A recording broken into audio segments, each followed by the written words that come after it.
Good morning, this is the Eager Beaver Show. You are listening to a True North Eager Beaver Media Incorporated podcast.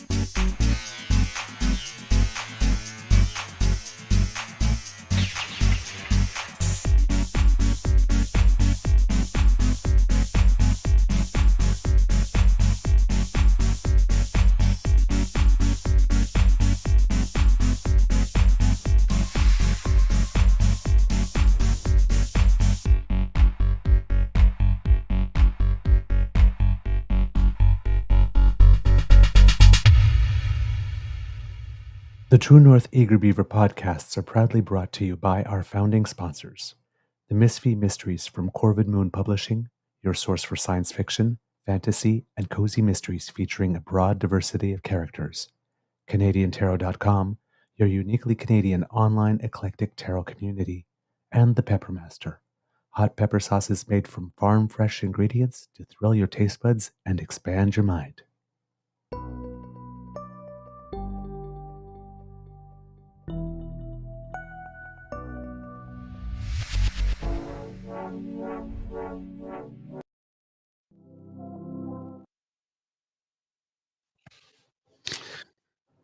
Well, good morning and hello, kids, and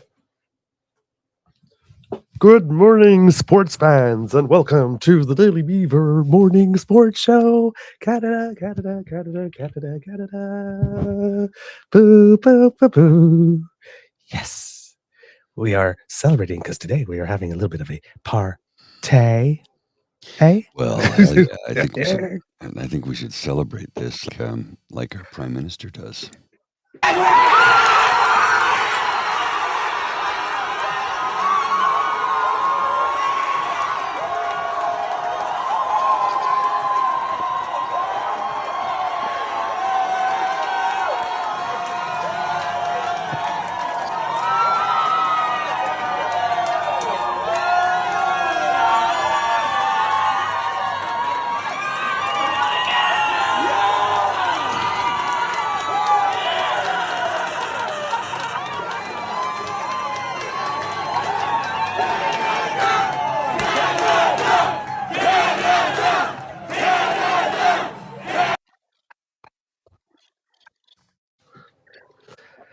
So that's a little Canada. a little FU to Trump. 51st state, never gonna happen. Hey, you know what? It actually has the same three syllables too. Mm-hmm. F-U Trump, Canada. F-U Trump, Canada. Yeah. By the way, for those who are wondering, Mr. Trump decided not to show up at the match. He decided not to accept the invitation, and might have been the first smart decision he's made in his entire political career. Well, He knew. I don't know if you've seen this. Michael D'Adder, who is a genius, probably Yes. one of the greatest political cartoonists Love alive, this one. did this. Yep. Yep. For those watching at home, Mr. Grizzly. Well, if you're listening, it shows a newspaper box that says "Final Canada 3, USA 2, Four Nations Face-Off." Trump, with an exceedingly long tie, staring at the newspaper box, saying it was rigged.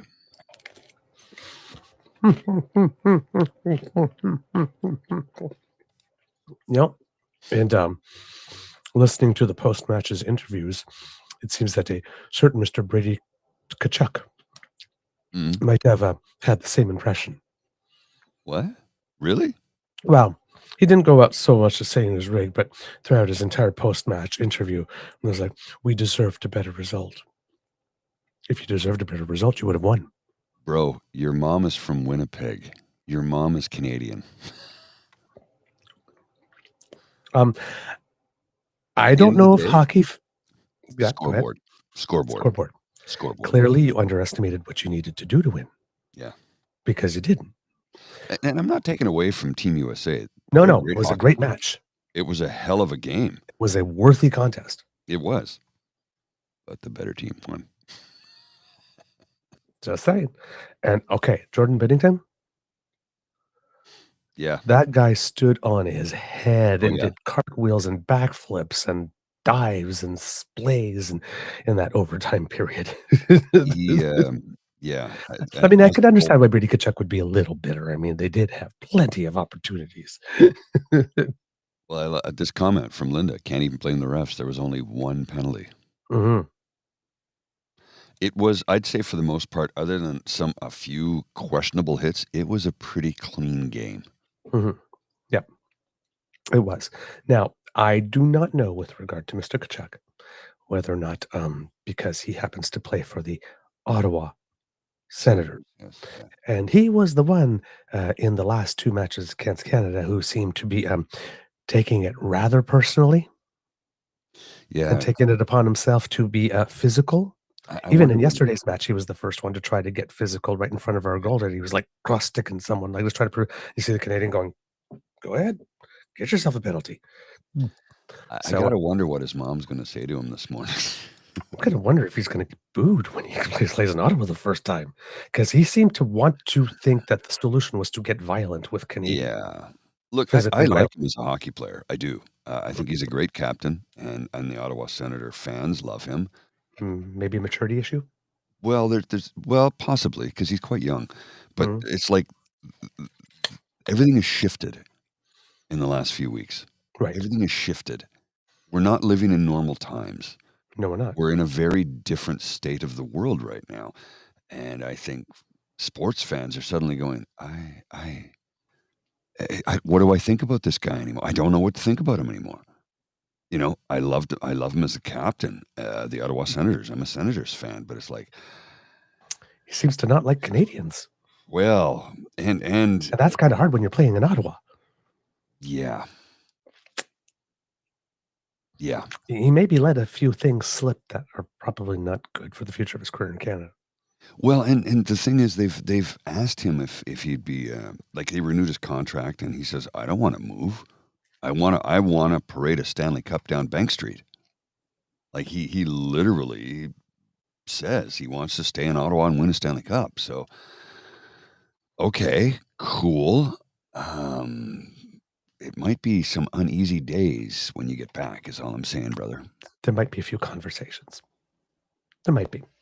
Well, from Tim, I don't he think his can love heart's in his the wrong country and place. not be a MAGA. You know, and the thing is, it's like his father's American, his mom is from the Peg, which is, don't forget, the geographic center of North America. Mhm. Winnipeg, the center of Canada, the center of North America. His mom is from his mom's a Pegger. Okay. Okay. Yeah. Was that Miss what did the fox say? Heard that and chuckling. Heard So, that. you know, and she's actually made TV commercials for car commercials, of minivan commercial where both the Kachuk boys are in the back seat, and she's Right. like, "Stops! Don't make me pull this over." You know, I'm like, so she's a staunchly Canadian gal. So I wonder if she got a phone call. I wonder if he got a phone call. And maybe in the end it was just heated emotions because it's a game. And Yes. he's a serious competitor. Yes. And Very it's competitor. No take doubt the about it. MAGA shit out of it. I don't think that really. I think it's less to do with anything Trumpian and more to do with I was playing for my country and I wanted to win. And I think that's what it was. And I think I hope so. mature people can see it that way. Yeah. I hope that's what it is. I hope it's not something else because But it's I gonna be have rough to to play here. say that over the course of the 2 matches that I watched him play, my, affection for him dipped. I know. I understand. Dipped a wee bit. My appreciation for him as a competitor didn't change. Yes. You know, it's the he's out there. He wants to win. So I respect the hell out of that. Yeah. Yep. Yeah, Yeah. I do. Well, just a slight little adjustment might Yeah. be needed. It seemed like he was taking it a little too personally. Yeah, it seemed Um, like that. Again, remind everyone, particularly for our American friends who watch the show, right? So we are booing the administration Correct. in Not your the anthem country. because we know one guy in the administration is particularly addicted to television. Yes. And that's the only way we can talk to him. So it's like the American people in general are still our friends. Oh, yes. Yes.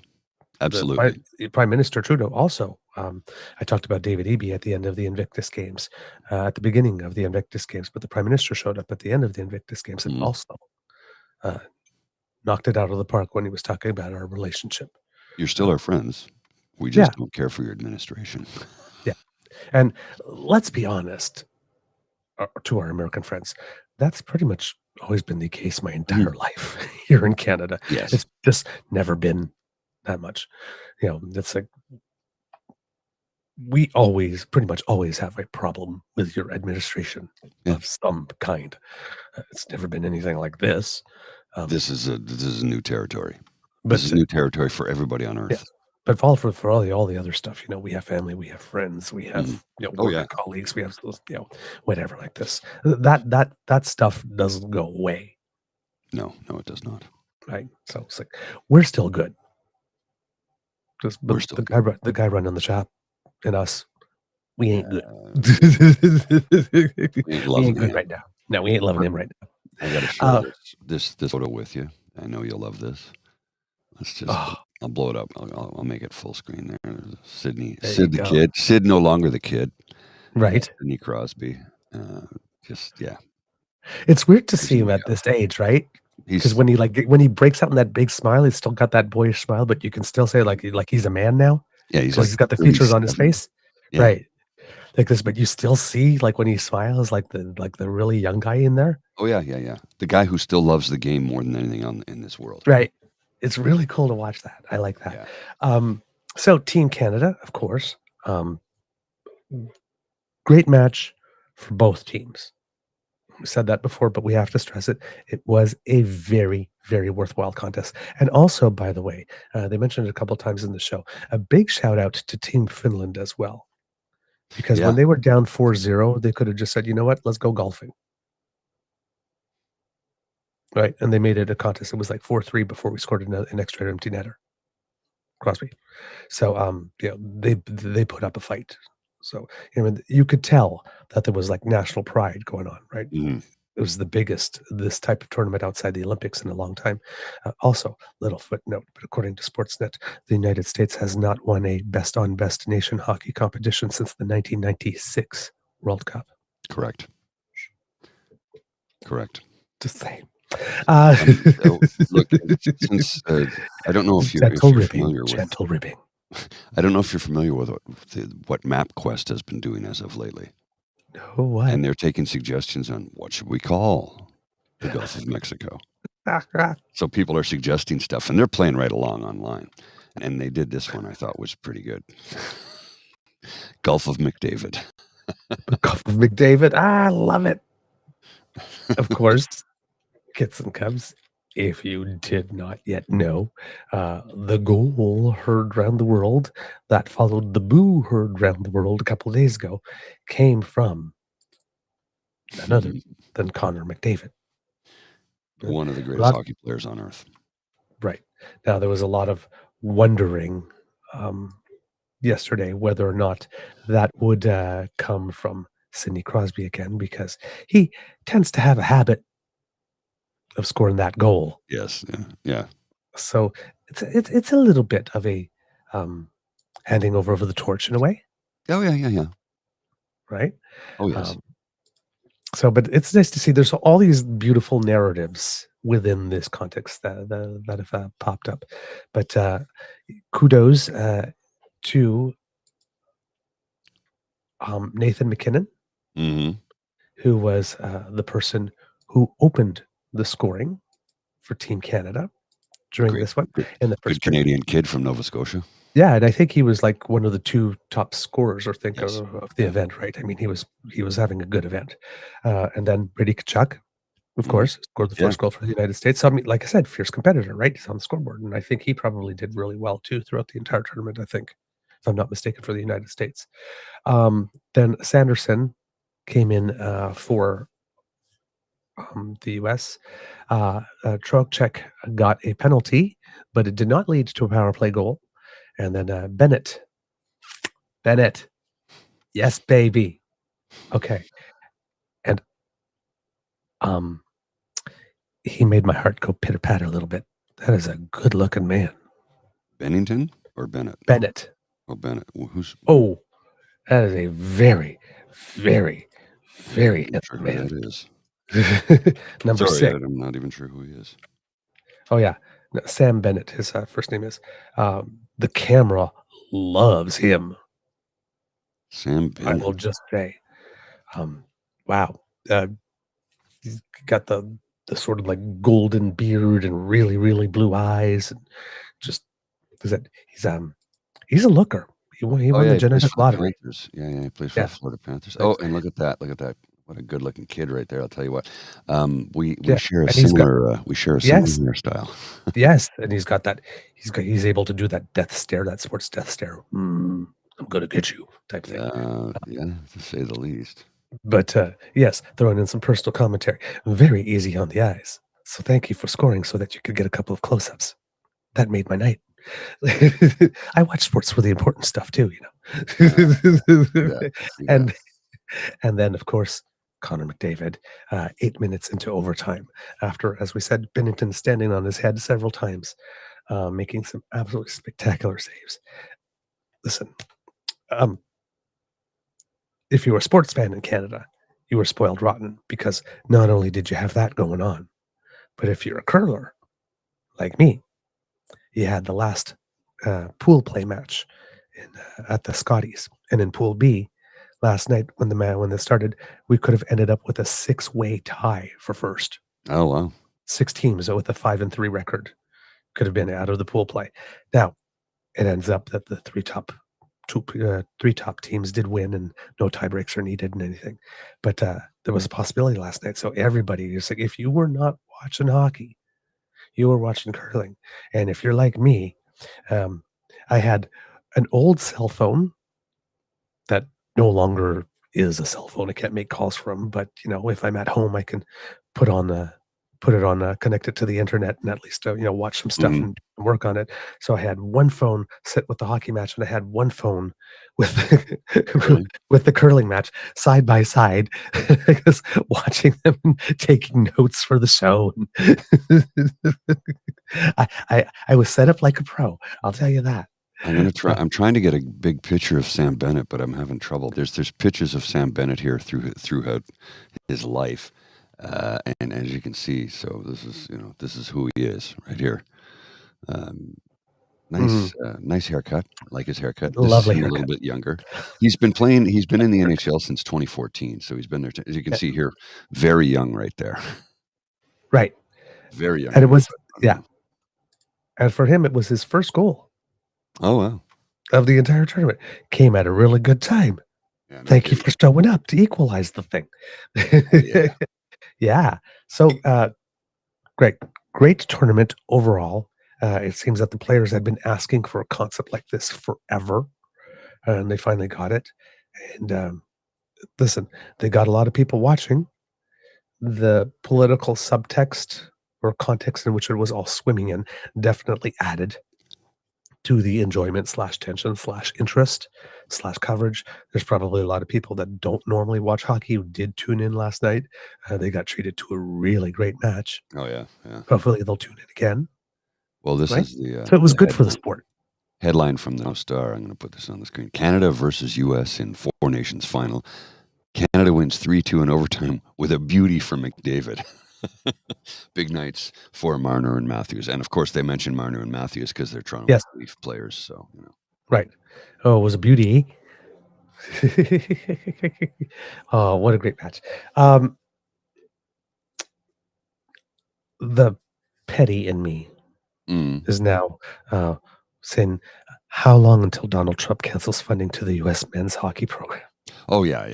Here's the thing. No, that's not even outrageous. He'll be like, has he said anything yet? Does anybody? I'm trying to find word from him online to say that he went ballistic about something. Or I mean, I'm guessing he'd have to Congratulations to losers Canada. You may have won this time, but we will still get you on the tier. Because I mean, yesterday before the match, he did announce a possible 25% tariffs on lumber now Yeah. coming time in April, March, whatever. So Right. basically, it's 25% tariffs on everything like this, and every couple of days where something goes wrong for him like this, it's a 25% potential tariff on another sector. So it's like, yeah. If we beat him, if we beat the United States at curling at the World Championships coming up, there's going to be like a 25% tariffs on electronic equipment or something, Yeah. or on Well, breaking news. Trump says Canadians cheated. A quote from Donald J. Trump, the president of the United States. I know hockey, and that third touchdown shouldn't have counted. Nobody knows more about hockey than me. That third touchdown, can't believe it. Flag on the play. Yeah, exactly. Can't believe he bounced off the ropes like that. Somebody should have brought him a folding chair. Why didn't he smack him across the head with a folding chair? That's hockey, right? I mean, you can't. The WWEHL? You make it up. And the problem is, this is how much of a weird time we're in. We can make up foolish stuff like that and make it look official, and people go, I don't know if this is real, but I can believe it. I believe that.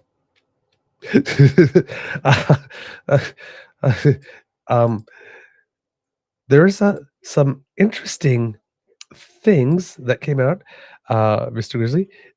If you there's a rather interesting visual that somebody did by AI. I'm sending you 3 links. The first one will be the visual. I saw it at first and I thought, ooh, that's a little intense. The first one as a visual. I can't say I necessarily object, but wow, whoever ordered AI to do this was really feeling it. This is an intense. I don't know how he exactly described this.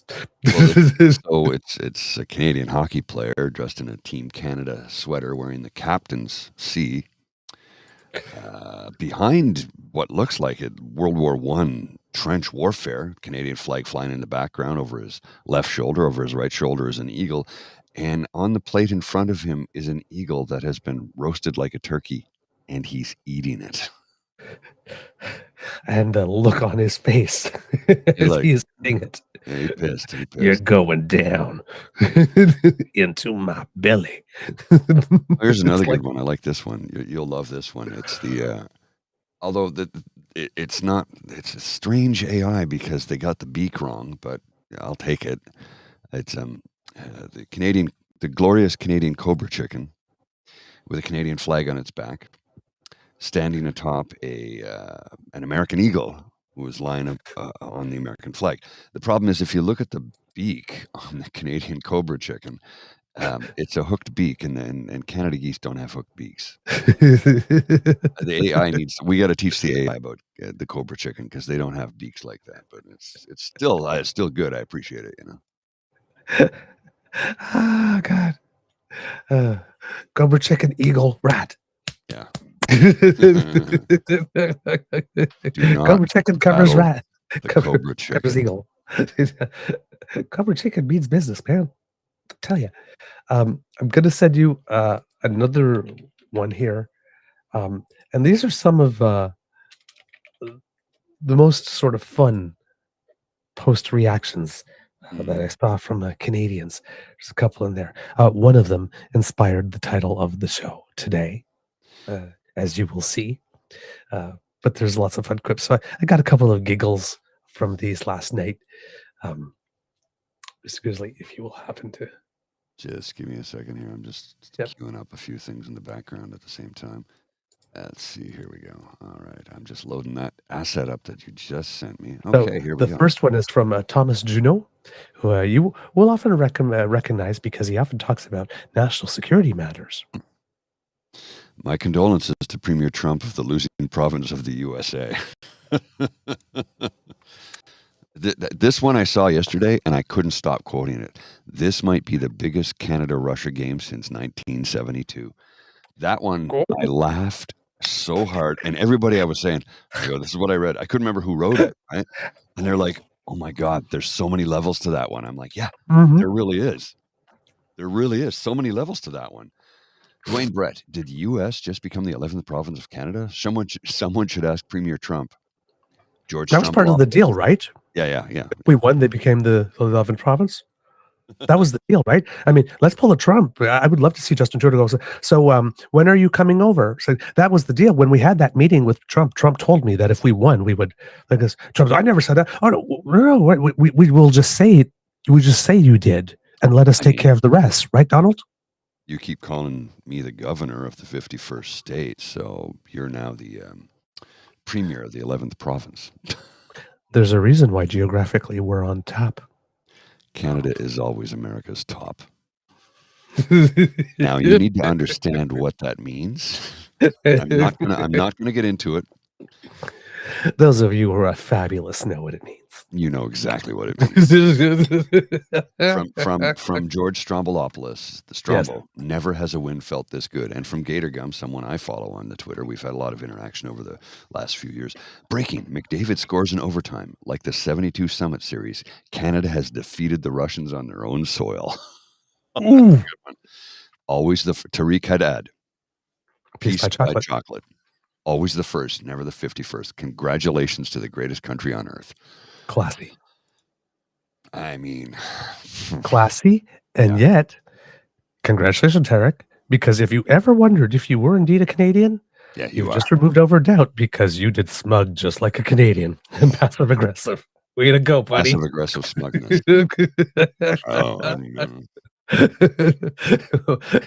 Sir, if we hadn't said welcome to the country before, welcome to the country.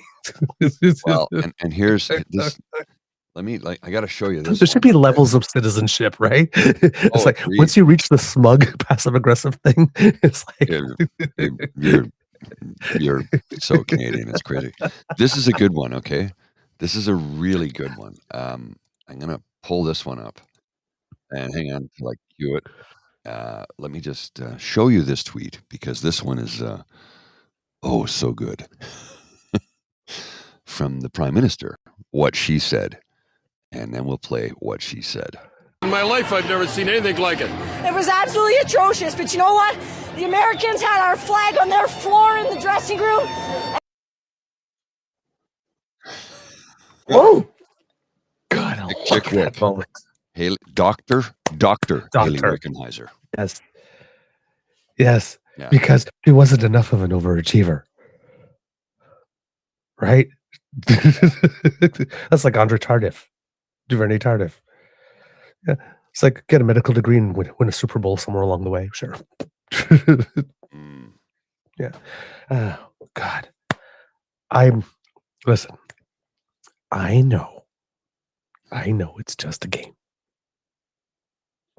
And had we lost, I'd probably be here saying, okay, it's just a game.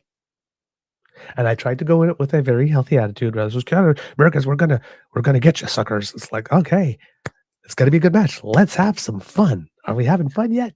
So, because I didn't want all the animus, but as you know, Patty's my favorite color, and we won.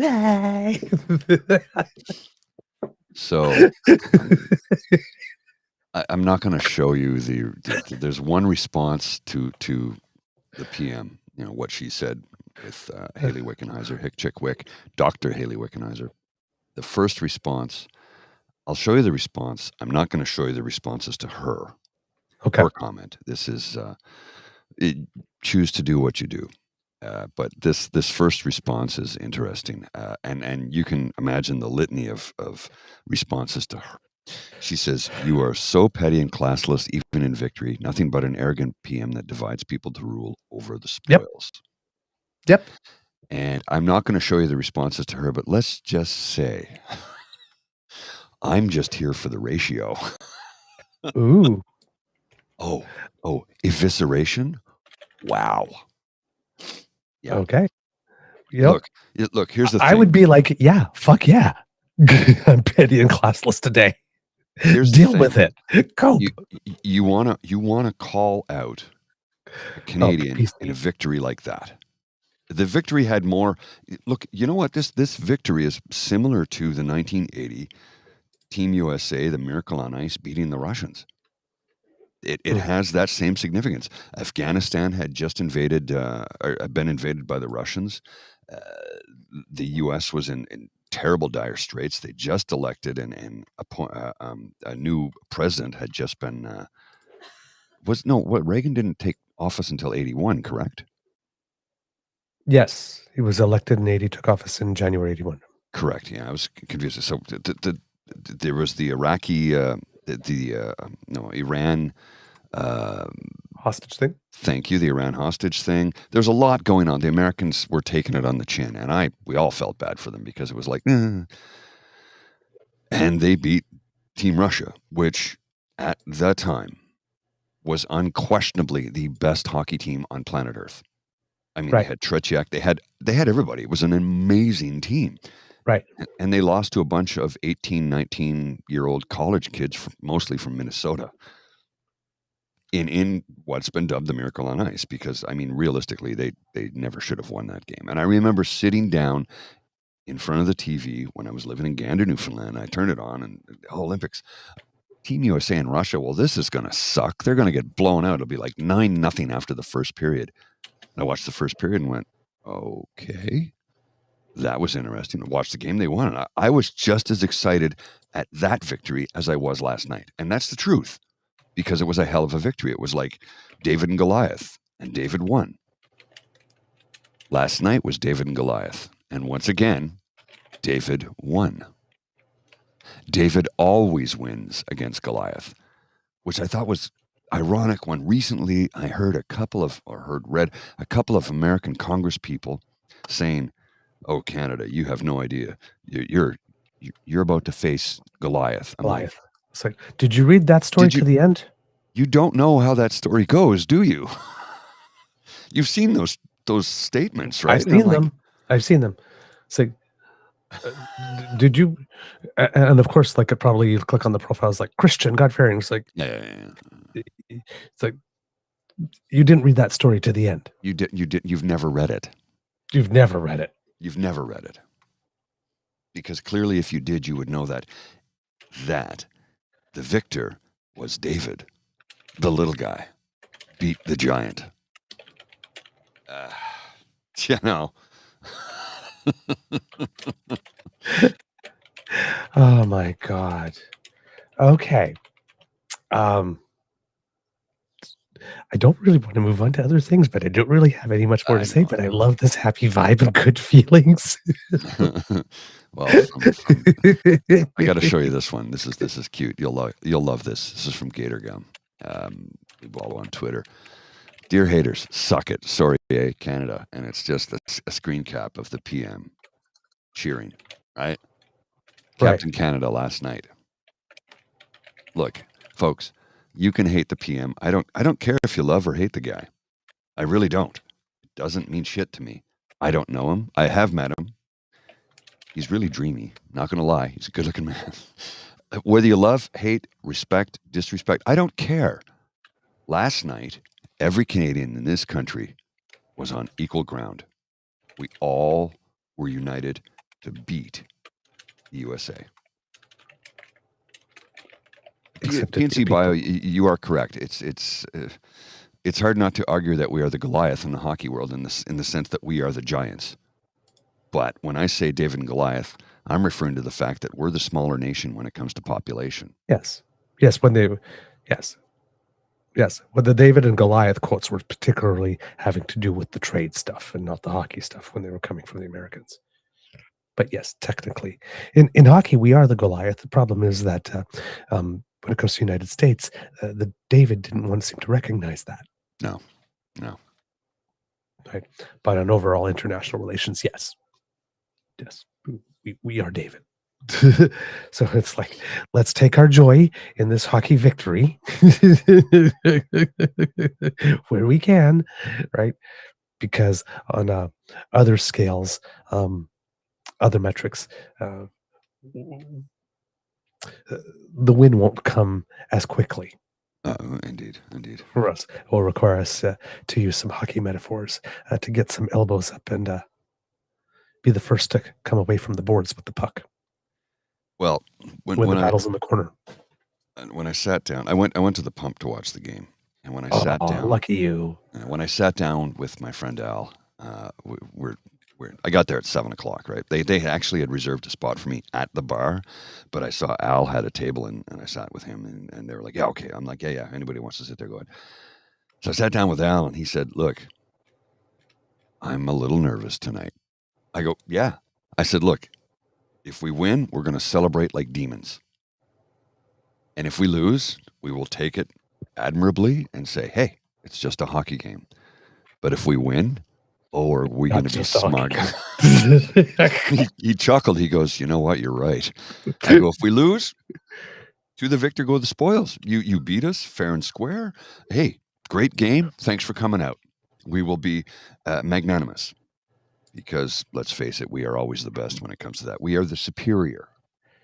Magnanimous, it means the superior officer in the military is being granted an appreciation from the lower ranking officer. Right. So we would have been magnanimous had we lost. Yes. We didn't. So now we're going to be smug pricks. No, we don't have to be. No, I guess there's something to being graceful in victory. That's a luxury for another day. The Prime Minister tweeted, "You can't take our country and you can't take our game." Boom. And this is a retweet. I'll show you this because I can't. I'm going to try and I got to blow it up a little bit because if I show any of the footage, we might get dinged. There we go. I'll just be able to show this. And this is from Republicans against Trump. Breaking: Canada defeats USA to take home the Four Nations championship. Canadian PM Justin Trudeau tweeted, "You can't take our country and you can't take our game." I can't scroll down because if I do, we'll probably get a ding because it shows footage from the game. Okay. And it's a Sportsnet coverage. So I want to show it to you, but I don't feel like having to cut out. I hear That's you. the thing. I have to go in and edit all this stuff. And Yeah. Sometimes it's not worth it. All right. Some news for you. Oddly enough, I have to say the last few days have been relatively slower news days, which is quite nice, to be totally honest. Oh my God. But there has been some big news. The first one in the series of 3 clips I sent you, Mr. Grizzly. I'm sorry, could you say that again? In the series of the 3 clips I sent you, the first email I sent you, Yeah. there were 3 links. The second link has to do with the premier in Canada who zagged while everybody else is zigging. Yes, I do have this. While in Nova Scotia, Premier Tim Houston went early to fit in an election, and while Doug Ford went early to sneak in an election, progressive conservative Premier of Prince Edward Island, Dennis King, decided he was going another way. We're ready. Well, hello, everyone. Good afternoon. Bonjour, Quay. Thank you very much for joining us here today, and for those who are tuned in online, and for many of my caucus members who are here in the room with me today, and of course, our friends in the media.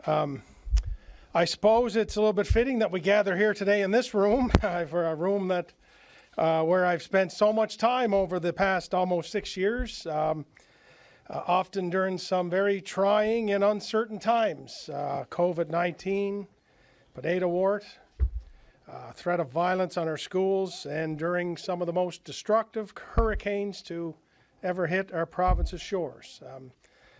Those were tough days, many of them long, working well into the night along with my cabinet colleagues and so many professional public servants who set aside their lives to do whatever they could to help our province move forward.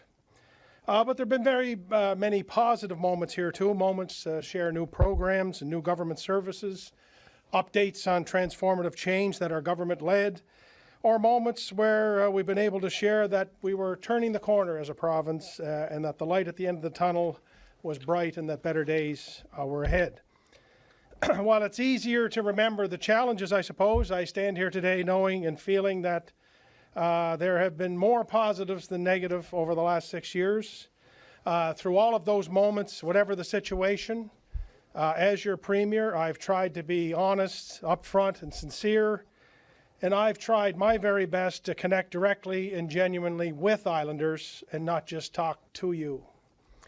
And today I'm bringing those same principles as I share with you some news that is a little bit maybe shocking and difficult and emotional for some, but it's news that I believe is in the best interest of the government, in the best interest of our party, in the best interest of the people of Prince Edward Island, and the best interest of my family. Earlier today, I shared with my caucus colleagues that I would be stepping down as the Premier and the leader of the Progressive Conservative Party of Prince Edward Island, effective noon tomorrow. Over the holidays, I had a long conversation with my family, and we came to the decision at that time that I wouldn't be reoffering in the next election. And since that time, I have been thinking long and hard about when might be the best time to share that news with our caucus and with Islanders, and when would be the appropriate time for me to step aside and allow for new leadership for our province. And I struggled with it honestly, because in reality there is no perfect time. I have felt for a while that, and I knew that I had more runway behind me than I did perhaps in front of me. Further complicated with the threats of tariffs and the threats to our country's sovereignty and economic uncertainty, and realizing that those aren't going to be simple issues that are going to disappear in a few days or weeks. They will require the attention every minute of every day for the next 4 years. And that really helped me determine that it was best for me to hand the baton of leadership to someone who can be focused for the long term. And I've always known that leadership is more than just one person. Over the last number of months, I have been comforted to see the strength and ability and consistency of so many in our caucus, to watch them stand up and to take action and to lead in difficult times. That comfort, quite honestly, allowed me to take and make what I believe in my heart is the best decision for our province, for our party, for our country, and for my family. And to be clear, my health is fine. I'm doing very well. And while I know this might be shocking news to some today, or at least some people, as I told them, they have told me it's shocking, I do feel that I have repeatedly said time and again that I wouldn't be a lifer in this job, and that once I had made up my mind, I would move on, and that's where it brings me to today. As is the traditional convention, and in keeping with the bylaws of our provincial party, an interim leader and Premier will be chosen by caucus and the provincial executive, and an official announcement on that will be made in the hours ahead. To that person, though, I would say this, that the job of Premier is a very special job. It's a position that Islanders hold very dear. They keep a very close eye on you, and it's a job that carries with it a heavy burden of responsibility. But it's also a great privilege and honor to sit in the chair, and for every second that you're in that chair, I would ask you to please remember that there are good days and there will be tough days, but always remember it's about people. As Islanders, I think we've had an unfair deal for quite a while when you look at COVID and hurricanes and pandemics and potato wart. As a government, though, I believe in the face of those challenges, we were able to accomplish many great things, many of them that I will look back on and remember very fondly, and many that I believe Islanders will benefit from, not just for today, but for many years to come. We have changed the face of healthcare delivery and PEI and have made the most significant advancements in patient care in a generation. We have launched many new and innovative health services, making healthcare more accessible than ever before. Programs like Pharmacy Plus, our mobile mental health units, our single point of access, the mental health emergency department short stay unit, and so many others. We're training more healthcare professionals in this province than ever before in our history, offering many of them free tuition and a job guarantee after they complete their studies. This summer, the first cohort of 20 island students will start their journey to becoming doctors right here in Prince Edward Island at the University of Prince Edward Island's new medical school. We reached an historic agreement with our island doctors, being the first to recognize family medicine as a specialty, reducing red tape to allow them to spend more time providing care, and increasing wages across the board to help with recruitment and retention. We've hired 43 new doctors in the last 14 months, a record number. We've increased the basic personal tax exemption to $14,250, an increase of over $5,000 since we took power in 2019, keeping more hard-earned money in the pockets of islanders. And this past year, we reformed the income tax system even further to make it more fair for more islanders. We increased income thresholds on virtually every program across government to launch programs like free heat pumps and free insulation, free hot water heaters to help not only with affordability, but with keeping people in their homes longer and making their homes more energy efficient in the process.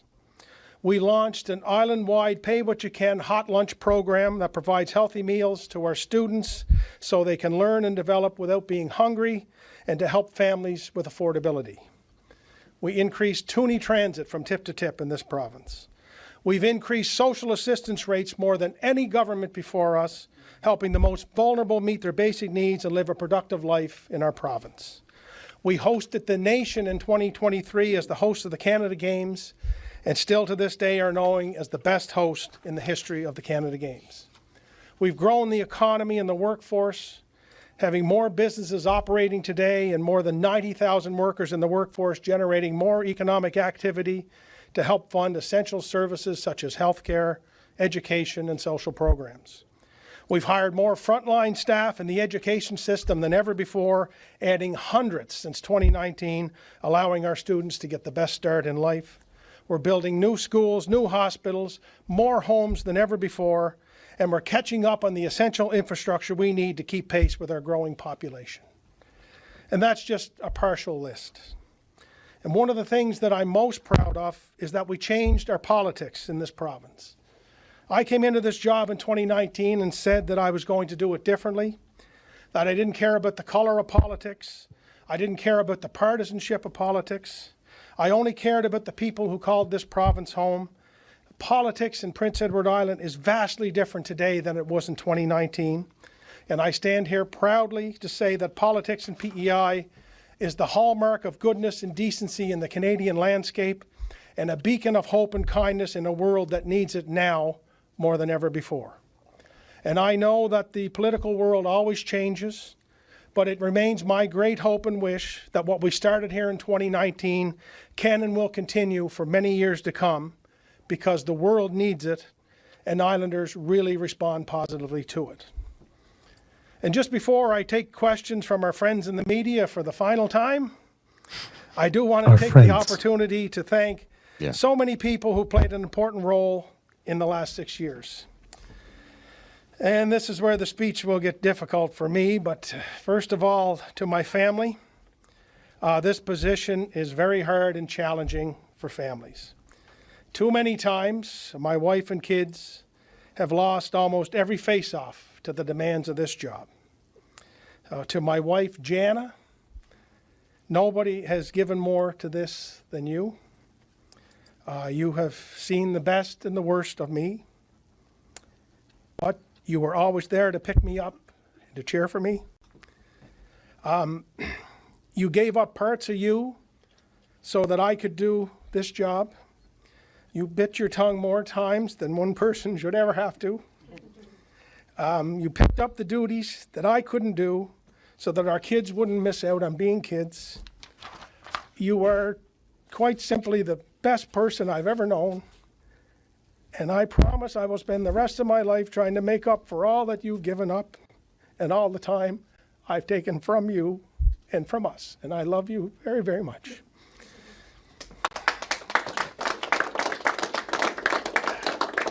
You got me. To Jake and Cam and Cal, my kids, you've grown up so fast. You've had to share Dad with thousands of Islanders at concerts and restaurants and rinks and ball fields.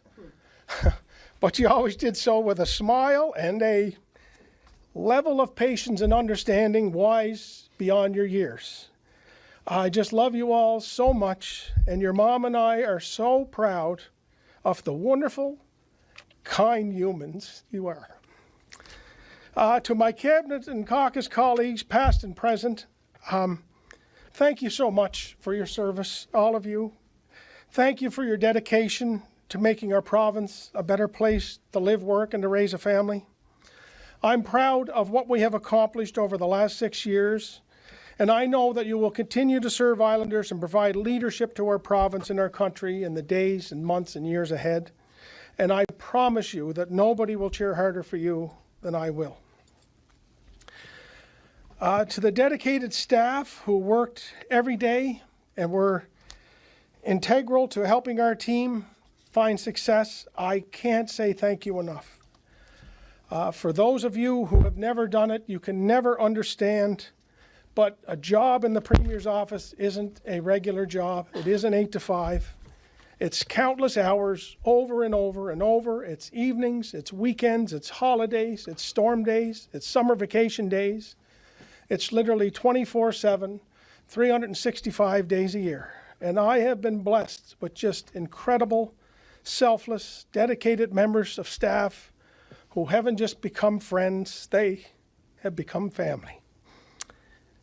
For your unwavering support, your dedication, and your passion, for helping fuel me so I could keep going every day over the last 6 years, I am forever grateful.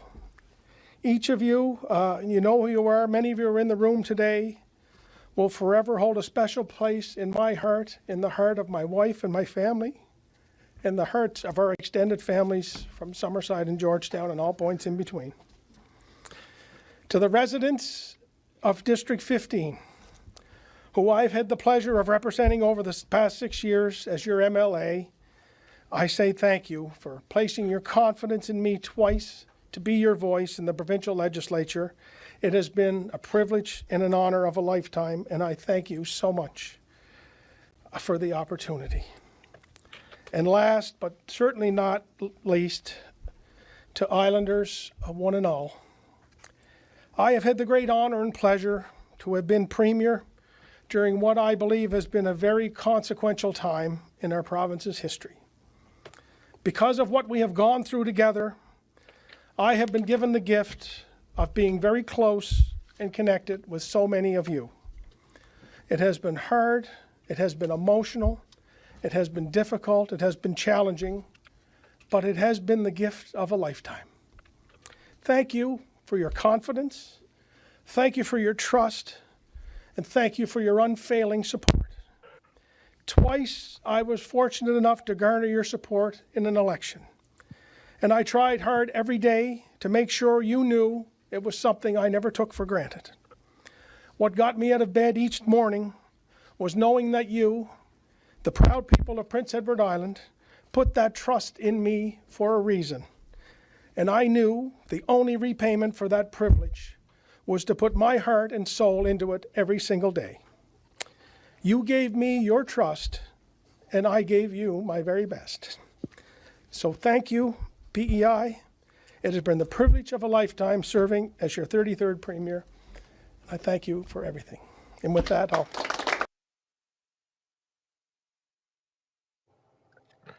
Wow. Bro went there. I mean, He's a good man. this is the vibe I get. I don't know nearly enough about him or how he has governed the province of PEI. Admittedly, somebody earlier in the chat said I don't know nearly enough, and I'm like, you know what? I have a lot of friends from PEI, a lot of friends. I don't know nearly enough about the political situation in the province. I think largely due to the fact that it's Canada's smallest province, both geographically and population-wise. But I will tell you this: Islanders are tough and strong, just like Newfoundlanders and Labradorians, tough and strong. But the difference between Labrador and the island of Newfoundland is there's a difference. Labrador's on the mainland. Islanders are tough and strong, and they're made of a different stock because they have to be. It's not easy to live in those places. It's hard scrabble.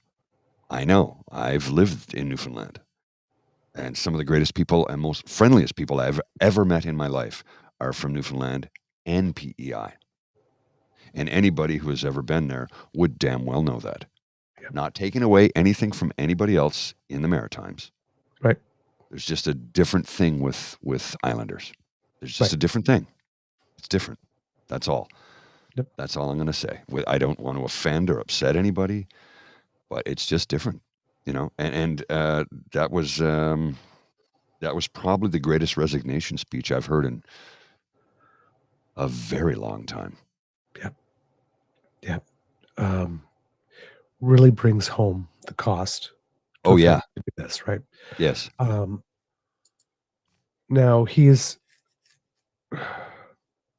when we had the Prince Edward Island election not too long ago, politics are just different on Prince Edward Island, right? I think it was the leader of the Green Party had a death in the family, and took a couple of days, and you could see that all the parties really rallied around this person around that time. And things are different because there's about 180,000 people on the island. So when you're premier, you're bound to run into people at the grocery store, at the post office. Oh yes, yeah. At the hardware store, right? It's like what Justin Trudeau has been prime minister for 9 years. I've never crossed his path once.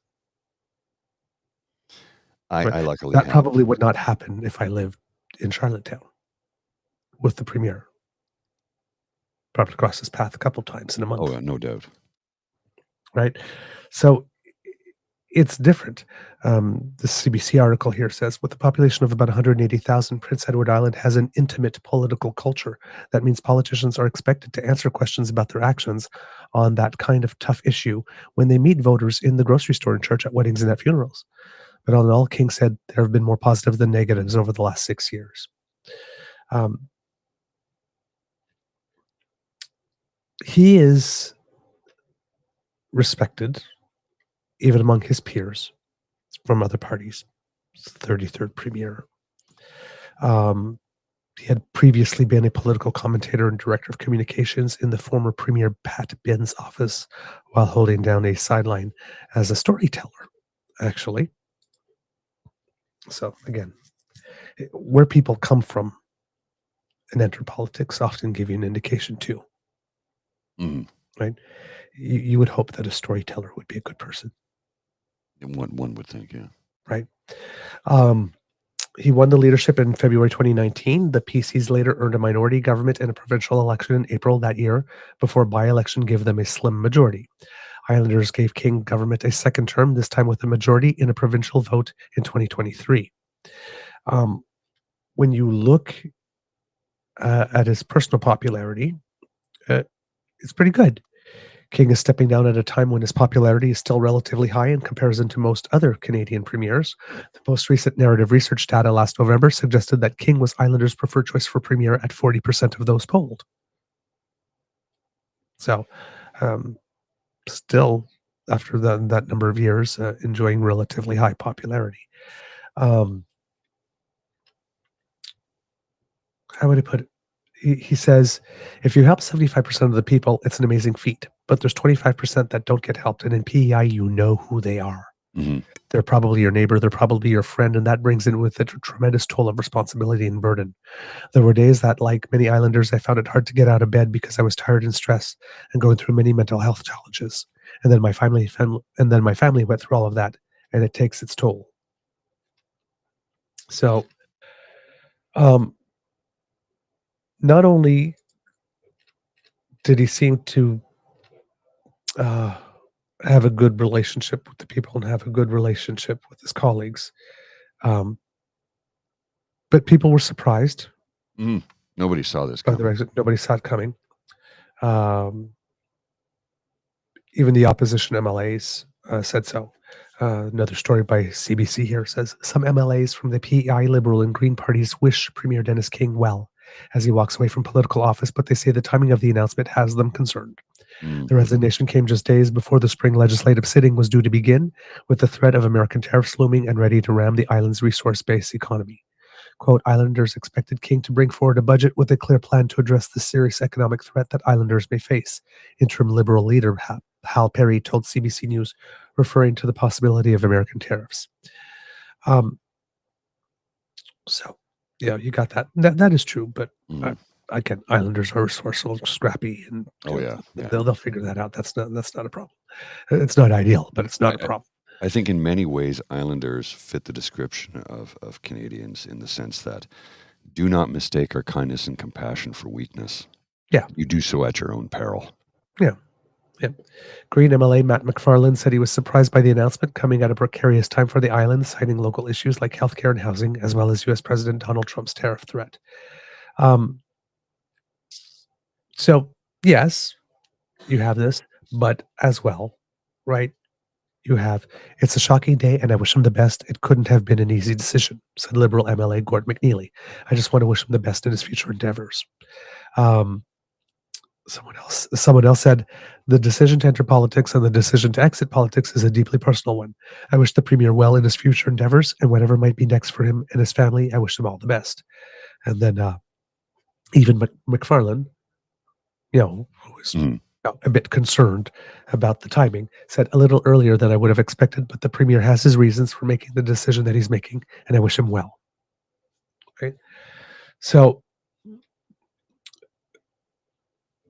you see, even in the opposition moment, right?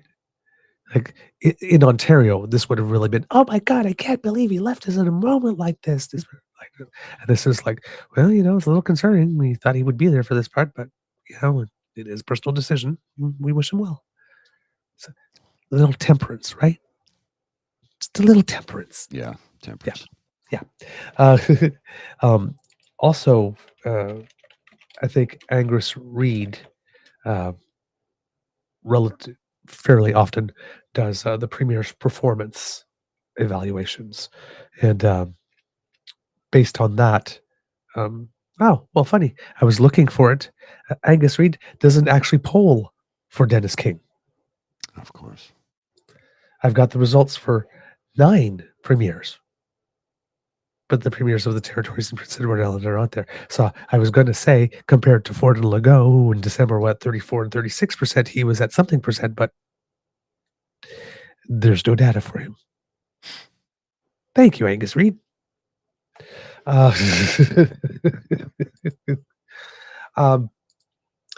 Now, this doesn't mean that we'll be getting a new election at Prince Edward Island, because I think the mandate was renewed with a majority in 2023. So they still have the mandate. Right. Government, in this case, the party will have to pick a new leader. Right. And given that Dennis King is resigning from everything immediately, it's not like I'm announcing at the end of my term or whatnot, like he's leaving. As Premier, as leader of the party, and as MLA or MPP. I'm not sure if they're MLAs or MLAs in Prince Edward Island.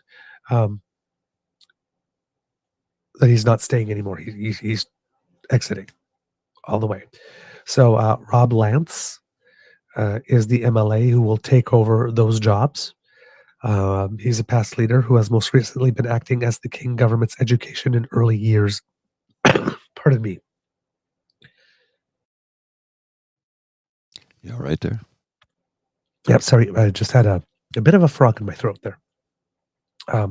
So yes, he is the King government's education and early years minister.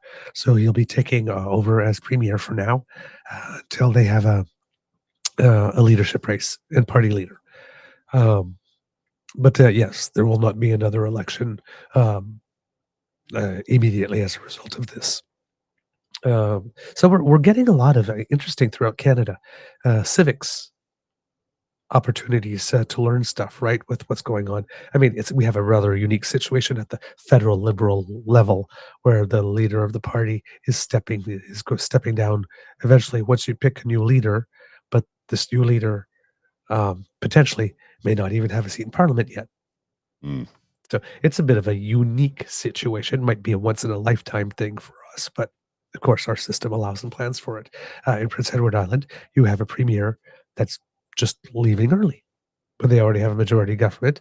And in Ontario, you have a premier, and in Nova Scotia earlier, you had premiers that quit a mandate early in order to Yes. be able to run an election. And then we have the old caretaker government stuff during that time.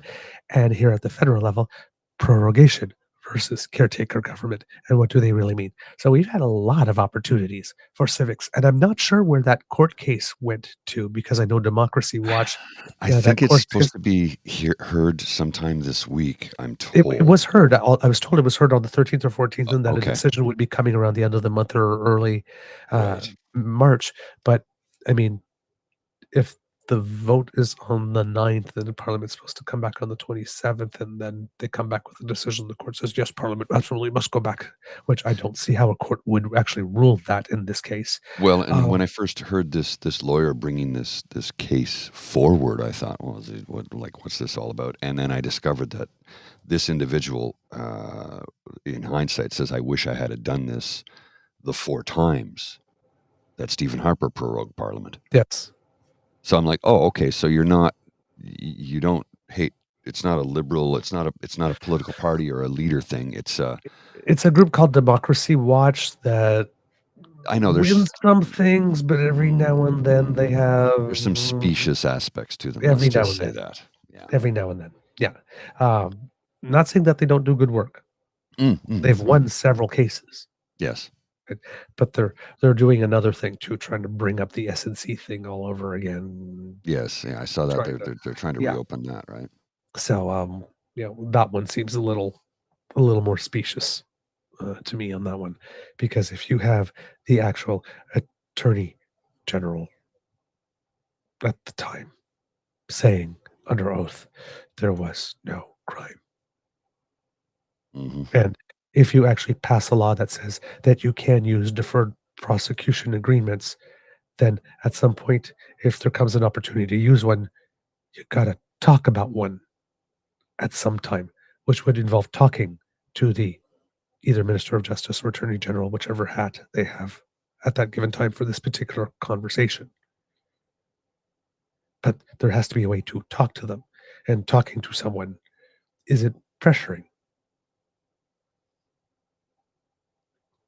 Because they're trying to say that the fact that he even talked about it means that it's pressure. No, the rules actually allow for this. And it seems that the big problem is when they wrote the rules, they didn't write rules that had clear lines of communication between Prime Minister and Cabinet and either the Minister of Justice or the AG. In this case, it's like, would they be, because in Canada, the Minister of Justice and the Attorney General are the same person. They're not separate functions. And it was recommended after we studied this that we make separate functions of it. It was decided not to. So if the Prime Minister is not supposed to speak to the Minister of Justice or to the Attorney General, about cases, but can speak to the Minister of Justice about the law, and we're talking about different prosecution agreements. So it seems that the main problem is that they didn't write a clear protocol for how to talk to each other so that it wouldn't be considered pressure when the situation came up. And then the situation came up and they talked about it, and someone decided after it was that they were removed from one position and offered another one, refused it, and then offered another one, which is unheard of in government, because you don't refuse a position, or you don't say, I don't like that one, I would rather have this one instead. You serve at the pleasure of the Prime Minister. It's not a negotiation. Right? It's like, no, I would rather this instead. And this Prime Minister has done this twice now. Yes. For 2 people. Offered them something they didn't want, and then offered them something else. Christopher Freeland was the same thing. He offered her something else. She didn't want it. Well, and here's the thing that everybody needs to remember, and it's ironic. Oftentimes, when you are in a working position and you have a boss, they may offer you a job that you don't want to do. And I know how much that sucks. and you have the right to refuse to do that job and retire your position. Yes. But that's just how it goes in life. You are Yes. often asked to do things you don't like and don't want to do.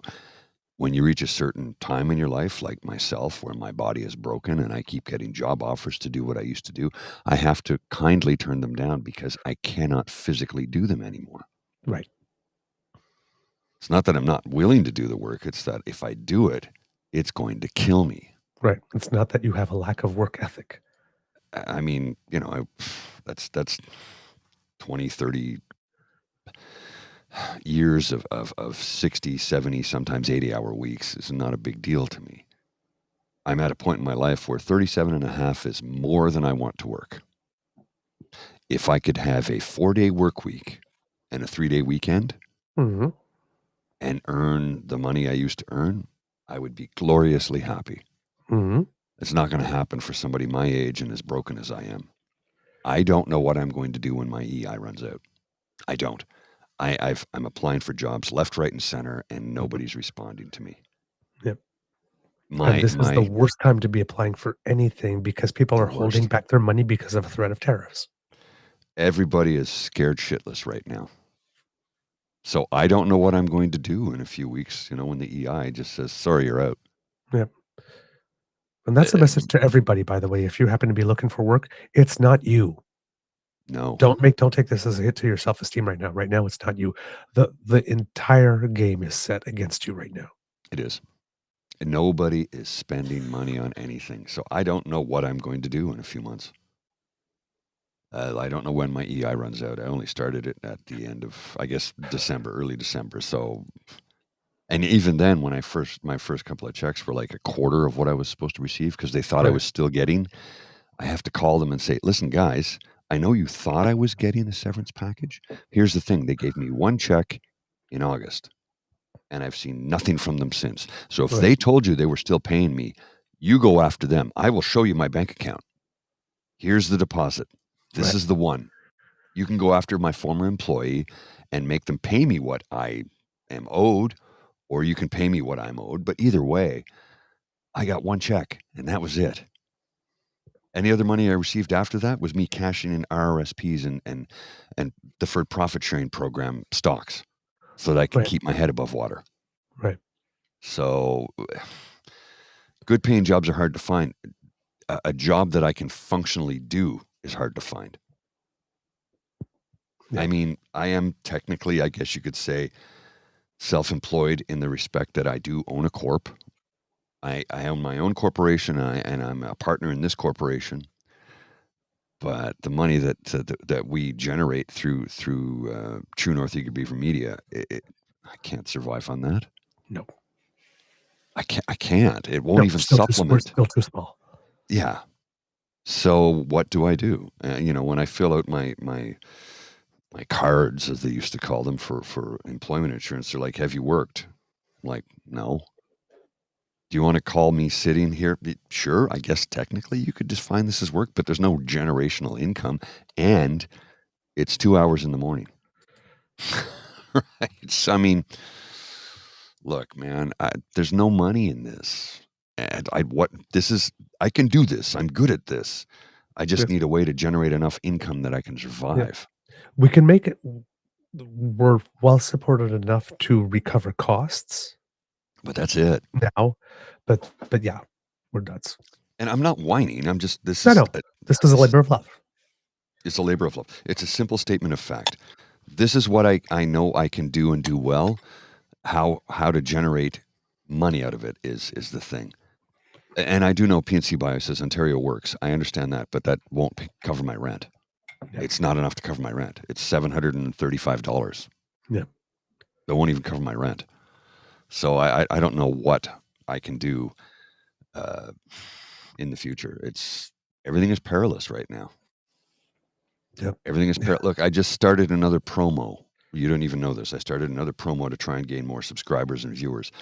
Because the more subscribers, the more viewers, the more money we can generate. But I don't even know how I'm going to pay for the promo. It ends on March 6th, and then they're like, give me $250. I'm going to figure out where that's going to come from. It's a promo for what? to promote the channel. For growth. This one? Yes, yes. Hey, what's up, Fox? How are you? Okay. I think I might be able to Sorry, I'm going to scoot give ahead home. with that. Okay. You have to go Lovely to over see you. Yes, I'll see you later. Okay. Love you, Dan fam. Love you, Doug. Love you too. Douglas. Thank you. That's okay. I love when people do that. Because people know I prefer Douglas than Doug. I don't get picky, but when people say Doug and then remember, oh no, Douglas, it's like, that give me just a little warm fuzzy. Yes. Well, and here's something that Saucy Sea Witch is suggesting: Substack and writing freelance. I'm not a writer, but Substack. I don't know. Do we start a Substack for the show? I honestly don't know. It might be a good idea to add one eventually. It couldn't hurt, that I'm right? feeding too many websites right now. I know. I'm trying to post content to too many places. There's only one of me. Yeah. Well, no, I get it. I know. Same thing. Well, there's only one of you too, right? It was Yeah. like I'm behind on a couple of episode descriptions again. I was like, I'm having tech issues trying to post the next show. Again, right? So I mean, we had like 9 of them go up relatively quickly, and then another snag. Yeah. I'm trying. One show I keep trying to post, and the tech won't allow it. So I'm like, I got to figure out a workaround. It's like I might just have to post it as is with no edits. Yep. If that's the case, we just need to put a little note in the description. Yes. Yeah. To let the audio listeners do that. Yeah. If that's what it's going to be, let's just do that, because I mean, there's no point making the work harder. Well, I know you pride yourself on the quality of your work and you want it to be right, but I mean, there's no point in making the work harder. If it's not cooperating, it's just not cooperating. This is true. Yeah. One little thing wanted to mention again about Dennis King, since we were talking about him before we move on to something else, because we were asking about how he would be viewed. This is Cody McKay from CBC News. And this is really interesting because you don't hear people write about politicians this way very much anymore. When the time comes for people to look back and study the When the time comes for people to look back and study the political yesterdays of Prince Edward Island Premier Dennis King, history will give a favorable review, says UPEI political scientist Don Desserud. Desserud spoke to CBC News after Thursday's announcement that King will be resigning as the island's 33rd premier, effective Friday at 1 p.m. Quote, they're going to say he was a premier that faced a lot of problems, an unprecedented number of problems, given the time that he was able to serve, he said. I'm losing my voice a little bit, as you can hear. I'm sorry, kids. No worries. It's a long list, and to have to deal with so many things over that 6-year period, not that premiers across the country don't deal with crises all the time, but there seems to be a disproportionate number that they had to deal with. King took on the leadership role with PEI-PC Party in February of 2019, promising at the time, quote, the best is yet to come, but without the screaming and the yelling like Kimberly Guilfoyle did. The best is yet to come. He didn't do that. What actually came was anything but the best. With the King government's first term consumed by 2 of the most devastating storms in Prince Edward Island history, post-tropical storms Dorian in 2019 and Fiona in 2022, essentially bookending the COVID-19 pandemic. Here you go, Premier. Congratulations. Deal with that. Yikes. Yeah. Desserud said King handled the turmoil that ensued, quote, with grace and dignity while prioritizing working with other parties to find and implement solutions. Quote, he did try very hard, I think, to work with other parties and get things done. Desserud said, history will look kindly on him as a premier with a personality that you don't often see at that level of politics. In his resignation speech Thursday, King showed more of that personality while reflecting on the toll the province's top job took on him and the long conversation he had with his family that eventually led to his decision to step down. Quote, my wife and kids have lost almost every face-off due to the demands of this job, said King. You've had to share dad with thousands of islanders, but you always did so with a smile.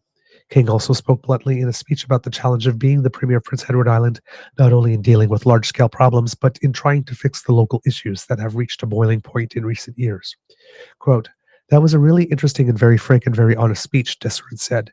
Hats off to him for being so forthright. Early Friday afternoon, King will officially end his time as party leader, Premier, and MLA for Brackley Hunter River.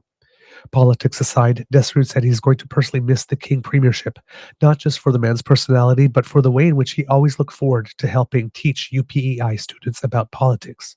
Quote, he was always so generous with his time, he said. Whenever I asked him to come and speak with my students, he always said yes. He loved to come to talk to the students and was always so warm and approachable with them. I really valued that contribution he made to our program. He was a good man. He was good. He is a good man. He's not dead. He is a good man. So we need more premiers like that. Indeed, sir. Can we migrate away from him for a moment? Yes. I need to. I think there's something that needs to be addressed here that we haven't had a chance to talk about yet. But I'm gonna try and pull up the thing, if you will. Yesterday, I'm sure you saw that Pierre Poilievre had a press conference at a food bank, if memory serves. Yes. And he he was Pierre. He was Pierre, of course he was. But the thing was, what news agencies were allowed to ask questions? Yes, he too is back again. Only 5 questions or 6 or whatever thing, and this time not only 5, but from pre-selected media. And who were they? Let's see, Rebel, True North, the other True North, some, and I can't remember the name of South Asian News Media Corp, the Oxygen Net Canada News, which is not accredited. Radio Canada. Now, why do you think he allowed Radio Canada? Well, he's got to answer one question in French. Not only that, but he knows if he disallows them, Quebec is like, yeah, screw you. Quebec has already said screw you to Poilievre. Yes. It's not happening. Dude. Yes. You're glowning. But he glop. Well, I mean, he goes on about how he's going to, this is the thing. We need to defund the CBC and have an independent, self-supporting media. Then he proceeds to say he'll fund right-wing media because it's not about the news, it's about fascist propaganda. If Pierre wins the election, you'll never hear the truth again. And that is the truth. He doesn't want a fair, he doesn't want balance. He wants things that favor him. Yep. And you're right, Linda. Rebel. It's the safe spaces. The Supreme Court says rebel media doesn't generate enough original content to be considered media. Right. They're mostly ads. They're the Alex Jones of Canada, if you will. And I just I know. This whole pre-selected media thing. It's if you are paying attention, Canadians, and not just here in Canada, but over the conservative brand overall as a brand has taken a hit. Oh, yes. You got Danielle Smith that needs 2 weeks to prepare an answer to how did these contracts exactly get signed? How did this specific content get into these contracts? We've got Doug Ford.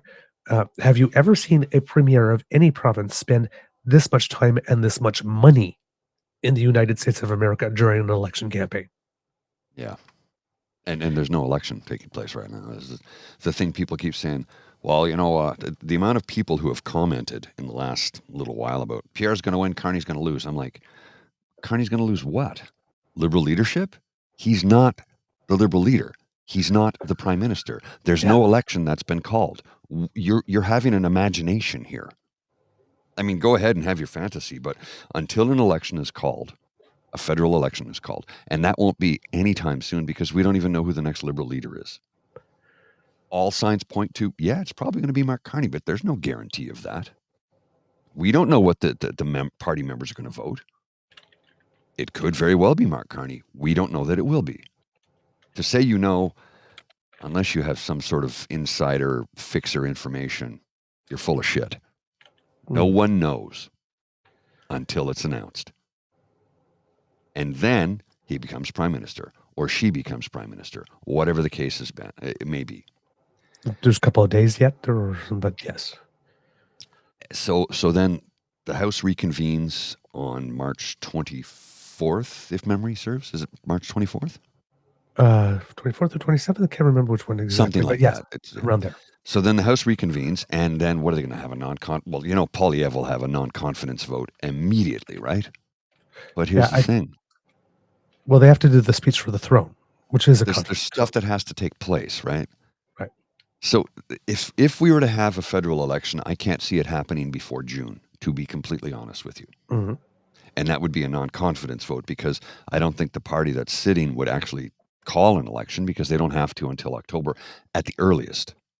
Unless they want to go. A lot of people are saying that Mark Carney might just be riding so high when this is just pull the Let's plug do it now now. before we even reconvene. That is an option. Mm-hmm. There's so much on the table right now, but the folks are saying, well, Poilievre is going to win the next election. I'm like, what election? Nothing's been called. The writ hasn't been dropped. We don't know when that will be. It could be June. It could be October.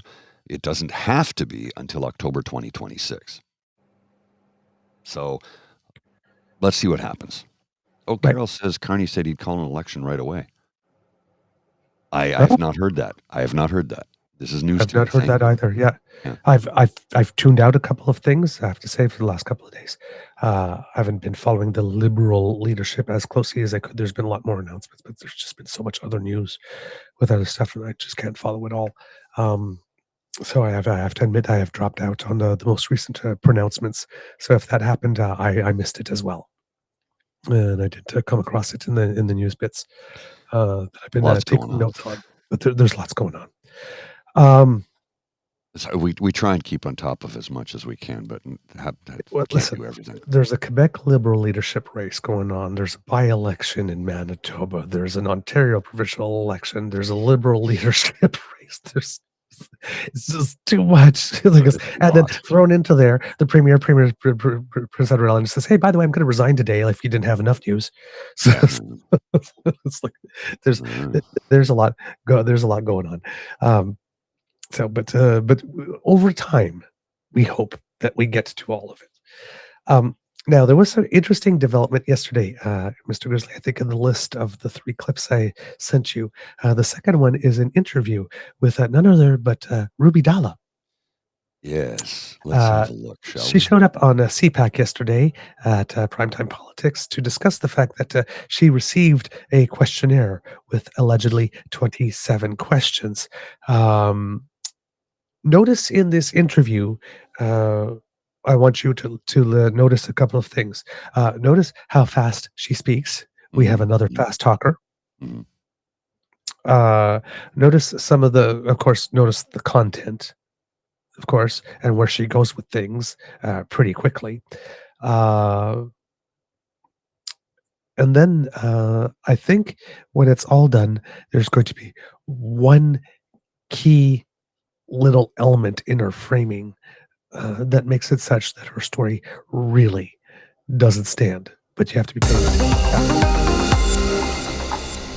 Hello, everyone. I'm Michael Serapio. We'll have more on those stories in a moment. But first, to the Liberal leadership race and former Liberal MP Ruby Dalla. This morning, the Globe and Mail publishing a story about Ms. Dalla's campaign, citing unnamed Liberal sources that claim the party had sent the leadership hopeful a list of questions. The sources reportedly said the questions raised concerns about possible foreign interference and campaign irregularities. Now, later in the day, the Liberal Party denied their party's questions had anything to do with foreign interference from India. And now, to address the questions herself is Ruby Dalla. Ms. Dalla, thank you for taking the time and joining us. Thank you so much. It's a pleasure to be here with you today. So, as I said, the party says its questions had nothing to do with foreign interference. So I was wondering if you might clarify then what the questions were that was being asked of you. It's internal party matters, so I cannot comment, but they did put forward a set of questions. We have given all of the requested information along with all of the supporting documentation that they requested. I was very shocked to read in the Globe this morning that there are these sources within the Liberal Party talking about foreign interference, and I can categorically say that it is completely false. It is unacceptable. I was born and raised here in Canada. I am running for the leadership of the Liberal Party of Canada and as Canada's next Prime Minister. Was she born in Canada? I thought she was born in India. You're muted, sir. Sorry, I forgot. I muted myself when I was blowing my nose. Sorry, no worries. I thought Ruby was born in India. I don't know. I remember reading something about she was born in India. Born in Winnipeg. Yeah, born in Winnipeg. So the information I read was incorrect. Okay, that's fine. Born February 18th, so she recently had a birthday.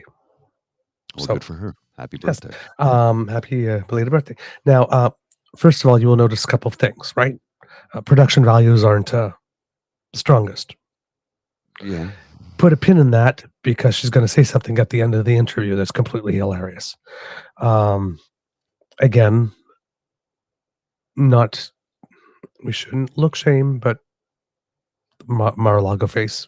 Well, I'm not look shaming her, but like this is what's on her website, and you should see her Wikipedia page. The photo is actually her back in 2012 before the work. Yeah, so this is the photo you're looking at now is her. That's what's on her elector as Liberal leader, and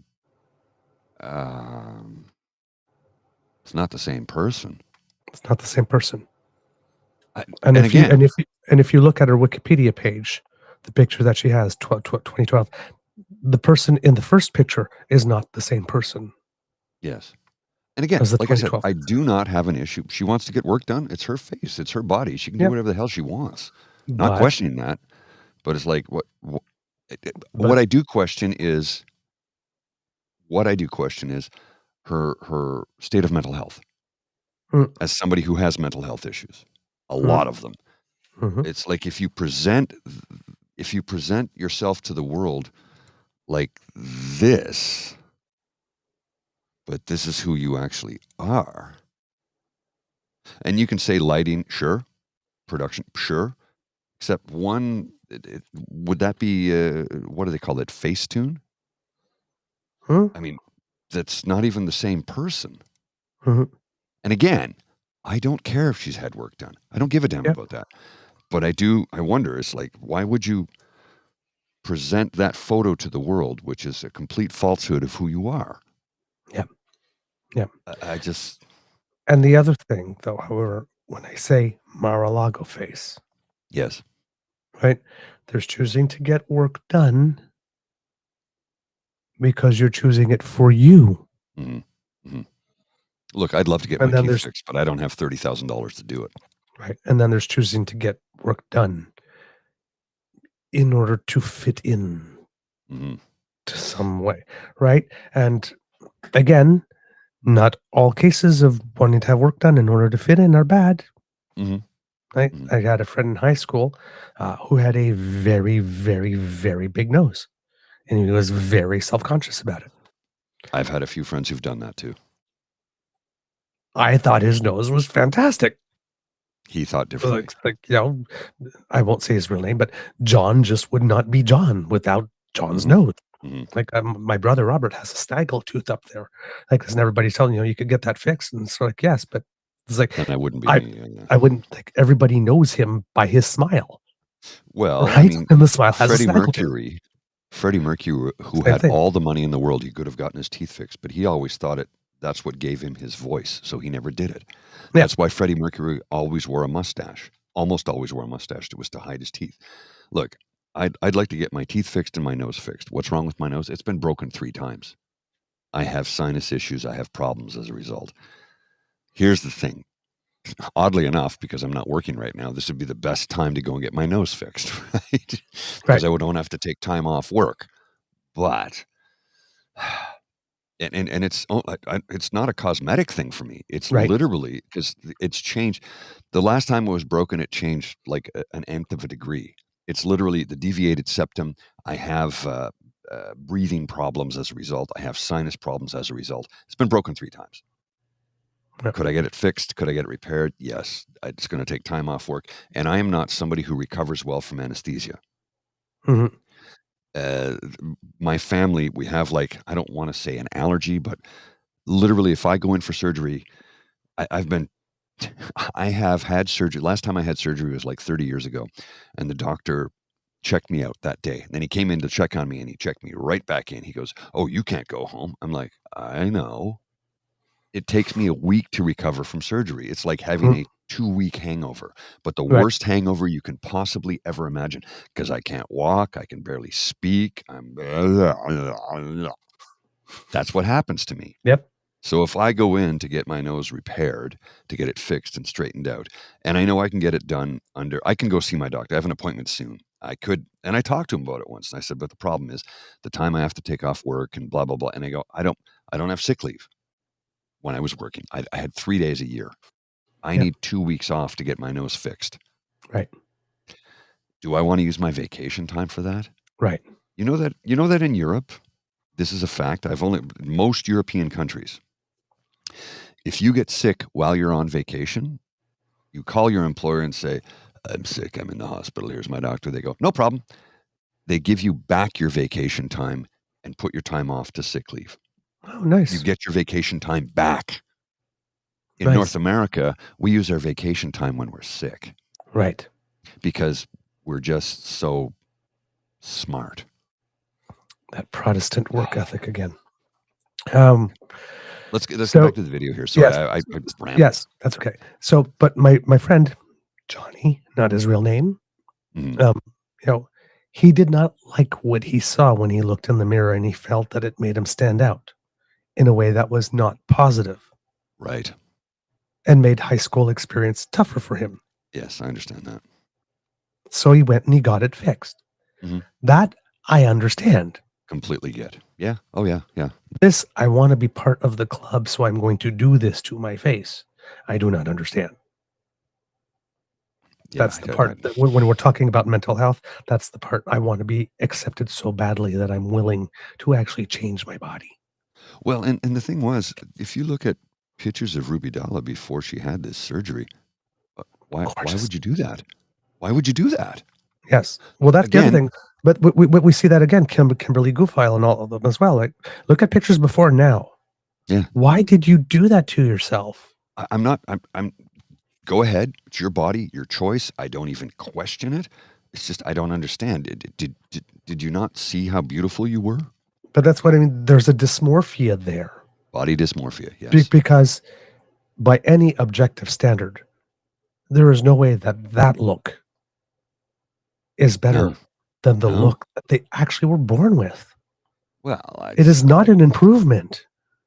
This is who she thinks she looks like, because this is what she posts on her Ruby Dalla for Liberal Leader campaign. Yes. This is her Liberal Leadership campaign photo. I mean, yeah, that's lovely. That's lovely, but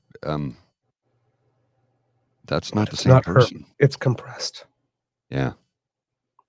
It's not. Let's get back to the clip. That was being. One other thing I want you to notice when she's talking, when I say fast talker, there's 2 types of fast talkers, right? Mm-hmm. We showed you the clip of Adriana LaGrange yesterday and Danielle Smith. Yes. Remember, Adriana LaGrange would, when there was questions that she really wasn't like where the question was going, she'd start answering before the questioner could finish. Yes. Fast talking in that way. Ruby Dalla does this thing when she's talking, where she talks fast, but instead of breathing between, she sips. Oh. I want to talk to this because I'm doing it. Sip. That's someone who's went to some type of media training school and talk fast, run out the clock, like this. Because if you take time to breathe, I think that's a really good idea. Somebody gives time to someone to come in. I think it's a really good idea because I think. But notice the sipping. It's a technique. I don't know Ruby Dalla. I've never met her. I know almost nothing about her. I am concerned about her mental health and well-being, and I genuinely mean that. I Well, genuinely mean that. there will be something at the end of this interview that she says that will make you wonder that even more. Okay, well, let's just watch. It's 7 minutes and 28 seconds. There's about 7 minutes left. Interference. So I was wondering if you might clarify then what the questions were that was being asked of you. It's internal party matters, so I cannot comment, but they did put forward a set of questions. We have given all of the requested information along with all of the supporting documentation that they requested. I was very shocked to read in the Globe this morning that there are these sources within the Liberal Party talking about foreign interference, and I can categorically say that it is completely false. It is unacceptable. I was born and raised here in Canada. I am running for the leadership of the Liberal Party of Canada and as Canada's next Prime Minister, and to insinuate because I am of Indian origin, because I am a woman of color from a multicultural community in Canada, to paint me with a brush of foreign interference as I'm running for one of the top leadership jobs of our country, it's simply unacceptable. Okay. I hear what you are saying, but are you... Has nothing to do with any of that. It has to do with the actual content you have posted. Yes. Yeah. The reason people think that there might be a foreign interference thing is because of the content you have posted.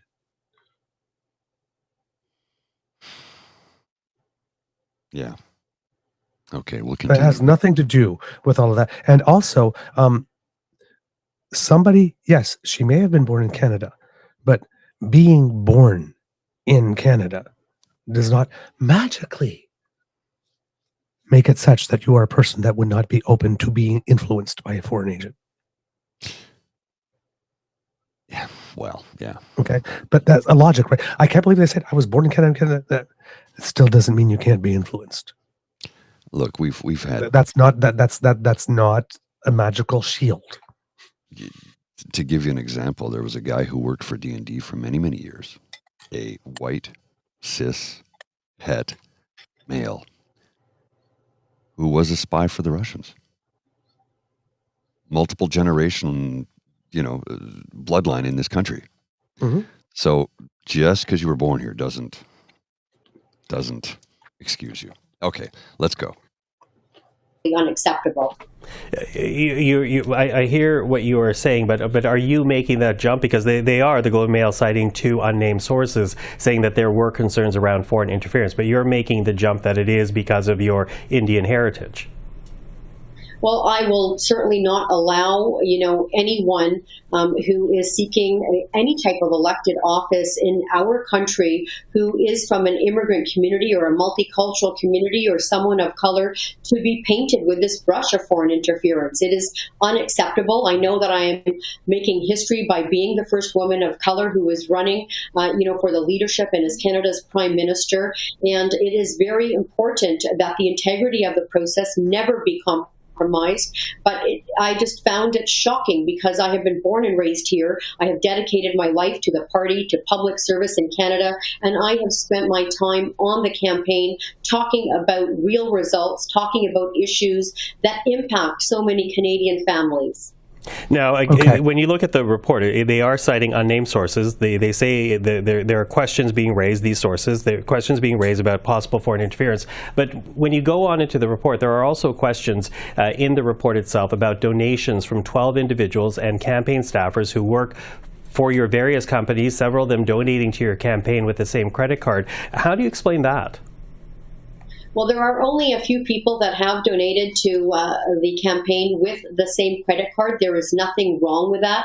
An attestation was requested by the party, which is the rules of Elections Canada, and the attestations for those individuals having the same joint bank account was submitted, and there should be absolutely no issue with that because it is within the law, and we have ensured that all of our donations are compliant with Elections Canada. Okay. You go ahead, Mr. Grizzly. You stopped it, so I'll let you go first. So her signage is Ruby Dalla for PM. Okay, technically, yes, technically, this is running for PM. Technically, only because the Liberal Party is in power. Mm-hmm. only because the Liberal Party is in power can you run for PM in this instance. But it's a specious statement. You're still running for Liberal leader. Title you're running for. Yes. Now, yes. As a person of color who was also born here, I find that deflection particularly offensive. Maybe you should let her know that. Okay. Nobody is campaigning on the fact that if you are a person of color, you are automatically assumed to be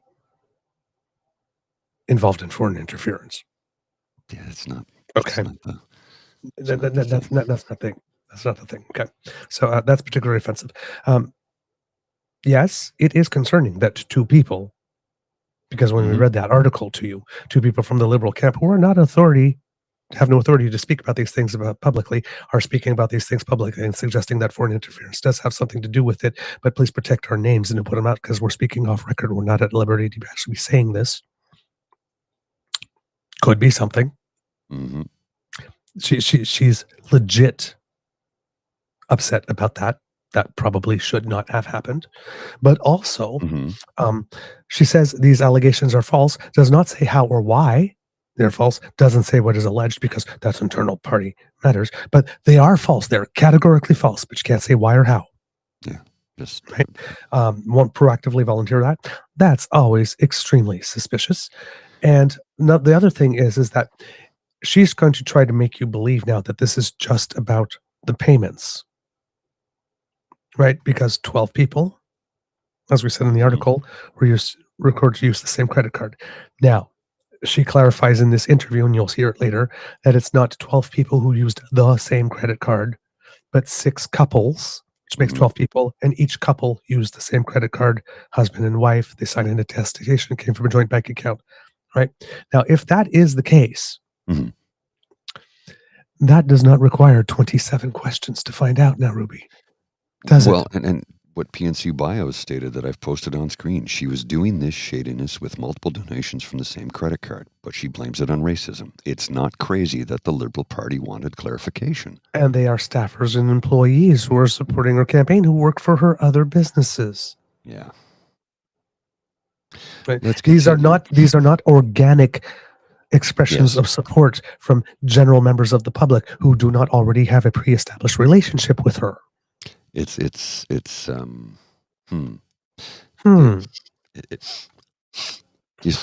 that? Yeah, it stinks. There's something wafting in the air. It's something that deserves to be looked into. But again, the questionnaire she received had 27 questions. And I'm sure that all 20, it does not take 27 questions to say, this couple, this couple, this couple, this couple, 6 couples, like this, did they use the same account? That's 6 questions if they ask it in 6 different questions for each couple. If they ask one general question, that's 1. You had 27 questions. I think certain other of those questions were about something else than those transactions. Well, this I'm going out on a limb here, but this post in the chat from Linda M. Maybe she threatened to make race and culture an issue if the party disqualified her due to no French, and they are letting her go on to prevent that taking over the leadership race. I can see it. Yeah. Okay. Mr. Jim, this is a cute one. I will give a $1,500 bonus to anyone who donates $1,000 to my campaign. Yeah, really. We don't know that to be true. That's merely speculation, but it's funny. Well, let's continue.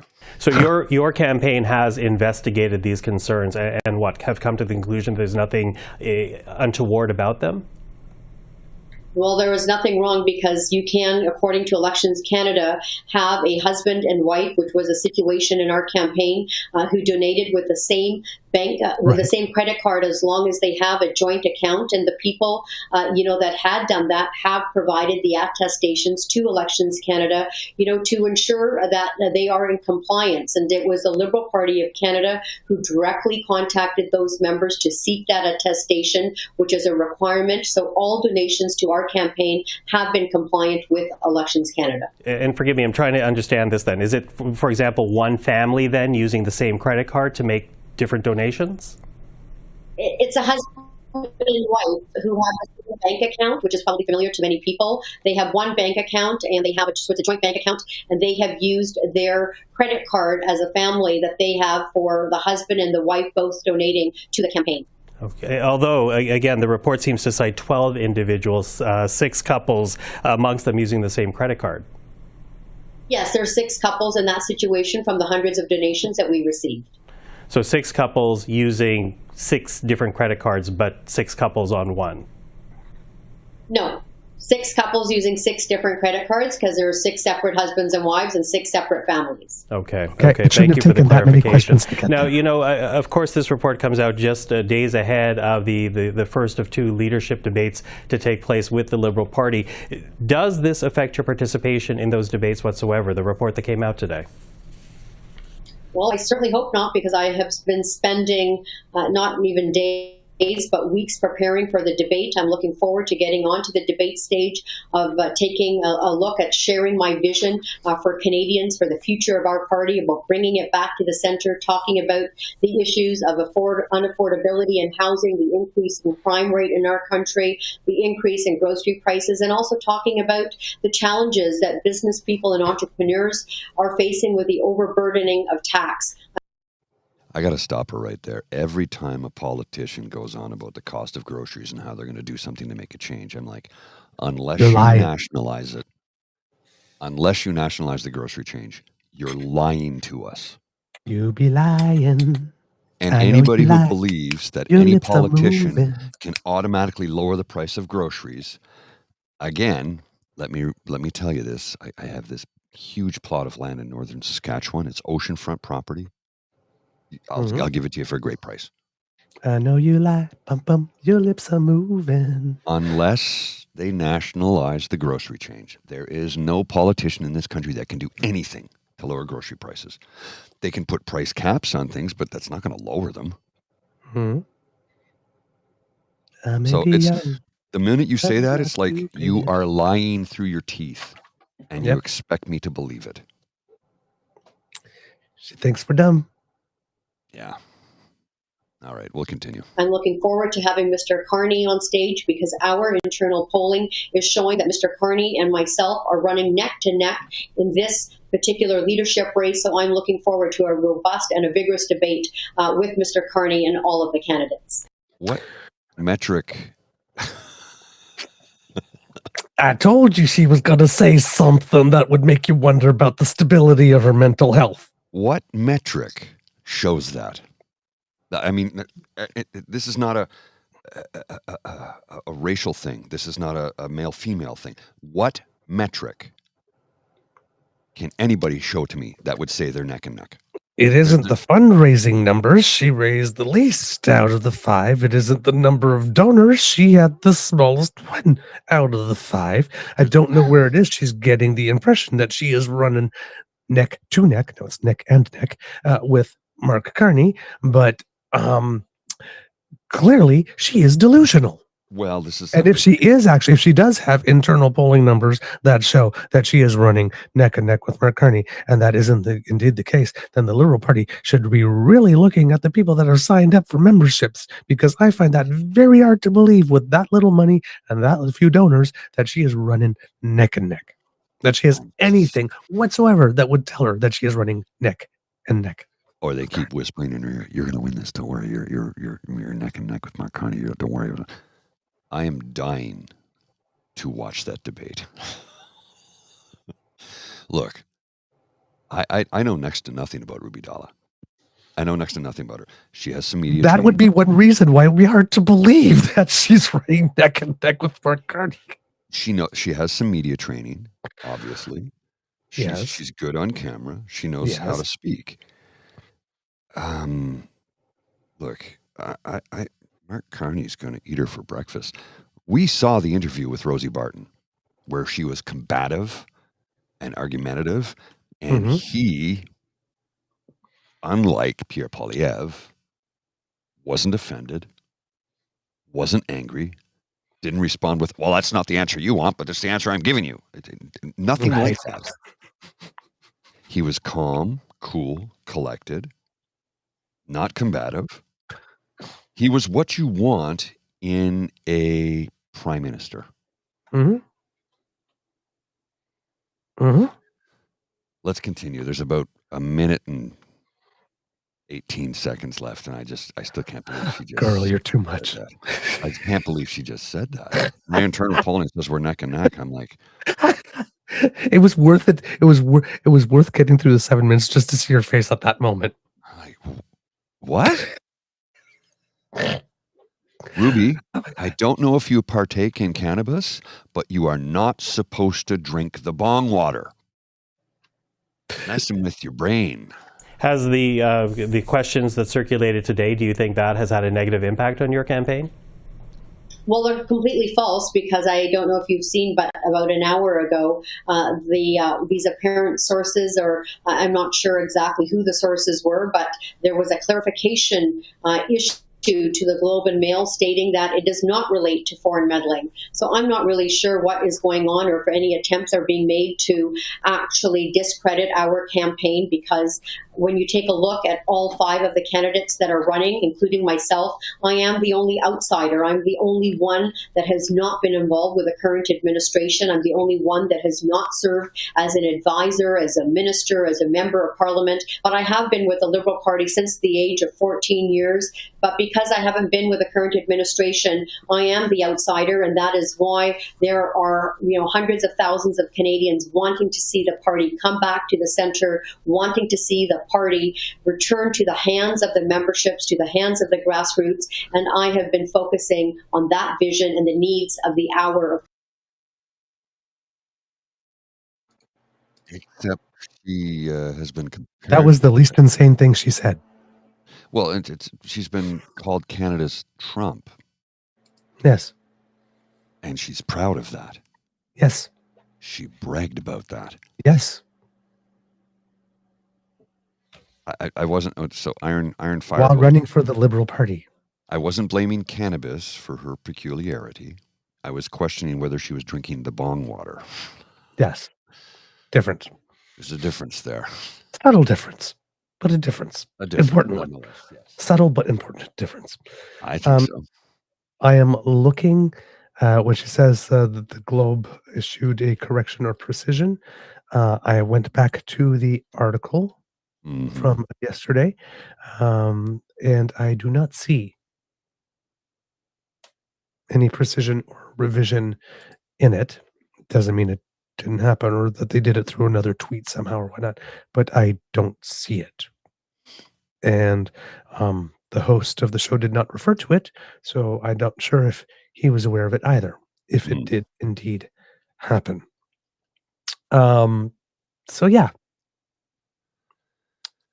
Really, really interesting. Yeah. We'll see. We'll see what happens. Also, it says here, there's another CBC article that says one of the reasons that people might be wondering. During her years away from Parliament, her social media activity showed her to be active in Indian politics, including helping Prime Minister Narendra Modi's Bharatiya Janata Party in state legislature elections in 2017. She has also repeatedly posted on social media about him and his party and visited Modi as part of a Sikh delegation in 2022. However, her posts predate Prime Minister Justin Trudeau's 2023 allegations that Modi's government has ties to the assassination of Sikh activists in British Columbia. So we do have to make note of pre that and post that, right? Because there's absolutely nothing wrong from someone who has even if they were born in Canada, has a background and heritage that is Indian. Correct. Looking to talk to the Indian Prime Minister.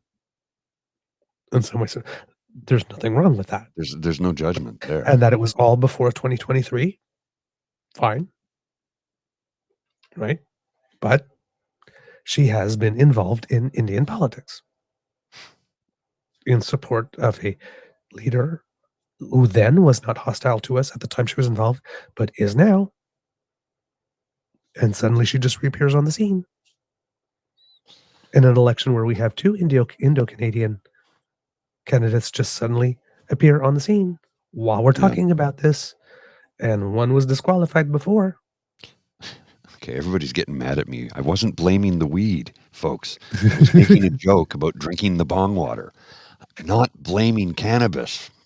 It's a Flame joke. cannabis, Settle flame down. cannabis, with the shifty little eyes and the munchies on. It's a joke. Have you not ever heard somebody say, "Do not drink the bong water"? It's an old joke. Settle down. Okay. We Canadians, we love our weed, man. You've entered into dangerous territory, man. Elbows up. Apparently. Jesus. I got to tell you something funny. So yesterday's show, we got a copyright violation for yesterday's show. Well, we get them often, and then I go and look, and they say, there's some music playing there, and then I go to the timestamp. It's just us talking. Yeah, well, that usually, but this one was 13 seconds. So I have to go in and erase it. And here's the thing, it was music that was in the background of a video clip. It was the Doug Ford. I don't know what the hell. I had to go in and erase it. So it's trying to update itself. And all it does, it doesn't block us. It just says it's ineligible for monetization. So I have to go in and erase it so that but here's the best part. Some of the new editing tools within YouTube says erase the song. That's it. It just removes the music. Oh, that's so great. any speaking stays. So anybody talking, us talking, anybody in the clip talking, that remains. It just erases the music. It's the new AI perfect. they have. Yeah. So can I do that on my own? Oh, hell no. No. Do you know how long it would take me to do that? I shouldn't say I can't do it, but it would be like you have to go in and fix with compression and equalization, and you need a 20,000 scale parametric equalizer. The AI can do it in a couple hours. It would take me a couple of weeks. So anyway, interesting tool. So I just thought I'd throw that in there. 13 seconds of some music in the background of a video that we played gave us a copyright. Amazing. Not a violation, but it's like ineligible for monetization. And I think you're right about that, Saucy. That's why Doug Ford is using music at his pressers. Yes. I think that's why. Yeah. Yep. Prevents us from sharing stuff. Now, that's pretty much the main elements. There's two little tiny things I want to speak about. There was a moment at the Doug Ford actually deigned to address us. Oh. Yes, after like 10 days or so. And he came up and, had another press availability. I did not have a chance to watch it all because there were too many things. So I will make some time for it. Don't worry about that. But he did have a couple of things to say yesterday. And Richard Southern actually picked it up. And there's one moment, again, I will say this, Kits and Cubs, you know that I have certain biases, right? One is politicians that insult your intelligence, and two is politicians that get in the way of your right to cast a fully informed vote. Mr. Grizzly, I'm going to send you something, a list of things. The first one is Doug Ford. And this is Richard Southern, City TV, who shared this clip. And it's not long, but this is probably, I would assume, without having watched, was probably the most telling moment of the Q&A. There is a level of supreme arrogance that's going on here. Let's have a watch. It's 1 minute and 34 seconds. Let's see. Hi, Mr. Ford. Laura Stone, Globe and Mail. Hi, Laura. Hi. Not only is the Ontario government running ads on U.S. networks, you're actually sponsoring shows on Fox News, like Sean Hannity's interview with Elon Musk and Donald Trump. Can you explain to taxpayers why they're spending tens of millions to sponsor Hannity, Trump, and Musk? Well, first of all, those ads are extremely effective. You know, they've hit over 500 million people. But what you did leave out were advertising on CNN. I'm on CNN, CNBC, I'm on Fox News. Because you know what we have to do? We have to tell the Canadian story. We have to tell the American friends, and they are our friends and they are our allies, that without Canada, there's going to be inflation. A Trump tariff on Canada is a tax on Americans. Simple. A Trump tariff on Canada is a tax on Americans. And we want to explain to them when they see plants shut down in the U.S., yes, is it going to hurt Canada? Sure it is. But they're going to see big time damage in the U.S., right across manufacturing.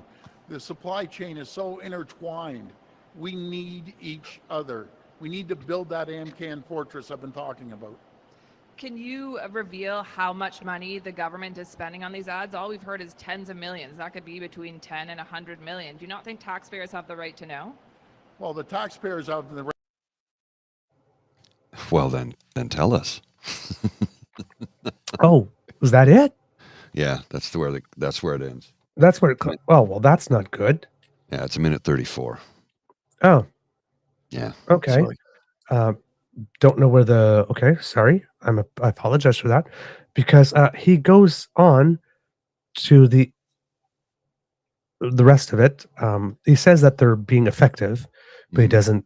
Again, they've been seen to shown to 5 million. The number of people who see it doesn't mean the ad is effective. It's what they do after they see the ad. Correct.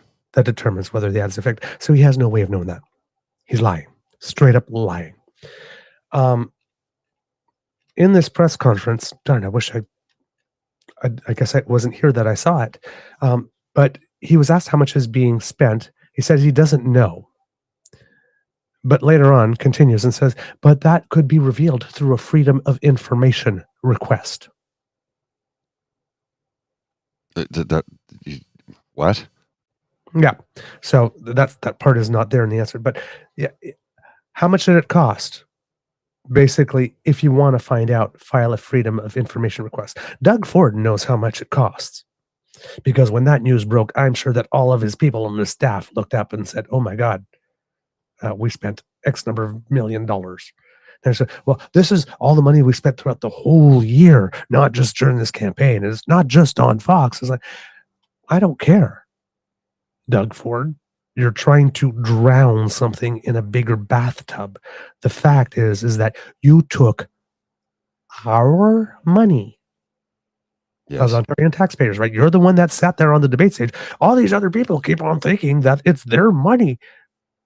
It's the government's money. It's your money. That's why I tried to buy you off with those $200 checks that didn't clear, and some of them did bounced. Because it's your money. Mm-hmm. Well, Ontarians are entitled to know everything. If you really want to know, file a Freedom of Information request that will be responded to way after the frickin' election. How much do you want to know? Bet that number is very embarrassing. So this guy is taking your money that should be spent on you right now, and using it to sponsor, not just buy ads on CNN and whatnot, but to sponsor the actual shows on Fox that are being hosted by people while they are on Fox, are talking about annexing Canada like it's just a normal thing. Yeah. Like, hey kids, why don't we go for Dairy Queen for a family car ride on Sunday, pick up some Dairy Queen. While we're at it, we'll just annex Canada. Then we'll go out for dinner. I can't believe that you would object to that. I'm insulted that you would object. Doesn't everybody want to be America? Your sense of your own exceptionalism is a little overblown. And of course, Doug Ford wearing that Canada shirt, get that trash shirt off your body, get that shirt off your trash body. Yeah. That's why we need to do that AMCAM thing. He's wearing a Canada shirt while he is preaching deeper economic integration and actually trying to justify funding the propagandists who are beating the drumbeat of our annexation. And then the fucking arrogant and entitled prick, and we're saying arrogant and entitled because he thinks he can campaign. This is an election campaign, and he doesn't have to answer questions for 10 days and can spend 6 or 7 days of it in the United States. Well, he's on his way to Washington as we speak, actually. Yes, and that he can actually stand in front of a podium while he is phoning it in at debates, showing up for one press availability in 10 days, having no candidates speak to us whatsoever, and just say, well, yes, Ontarians are entitled to know everything. And if you want to know, if you want to find out, why don't you rent a guide and a backpack for a 6-month trek through the woods with a FOIA in crest? request. Yeah. Yeah. Or you can stop pretending like you don't know, you lazy fuck. Pardon my language. Because we know that your whole staff researched it and that get off your lazy ASS. That he likes to tell us as you like about. to call it, Mr. Ford, on which you've been sitting for 30 of 36 weeks prior to an election. You decided that you weren't going to stay in to run all the way to the end. Mm-hmm. You can go look for it and then give it to us. Or you could go look for the answer and give it to us. But no, he sent us off on a wild goose chase. Arrogant and entitled. He's not even trying to do the folksy shucks thing. No. This is a man whose party feels they need to hide him because they don't trust him to freelance. Because he's incapable of it. They don't trust him. They think that he's going to go folksy and say something stupid and sink himself. And they're hiding him. There will be no published platform. Oh, God, no. From the party. How can they? He has not one single plan for the future that he's deemed us worthy of telling us about. And he's lying through his teeth that he will protect. He's still pushing that damn AMCAN thing. Even here. Yeah. None of us are interested in deeper economic integration with the United States right now. And he doesn't seem to understand that, or he just chooses to ignore it. That's not his agenda. He is not on the team represented by that shirt he's wearing. He is a fraud. Oh, yes. And I wish somebody would have picked up, had people, there's two things Canadians don't like in their politicians. It's arrogant and entitled. Mm-hmm. And had these moments come out earlier, we could have started hammering him on this. He would probably be in much bigger trouble today. But this is completely unacceptable from someone who wants to lead. Somebody that wants to have power over you and make decisions on your behalf. This is unacceptable. Well, yeah, you're entitled to know. If you want to find out, go hunt. Go to hell and hunt. Yeah, go to hell and hunt for it. I want to smack him so hard. Yeah. I want to smack the flavor out of his mouth. Yeah. Want to, as Mr. Grizzly says.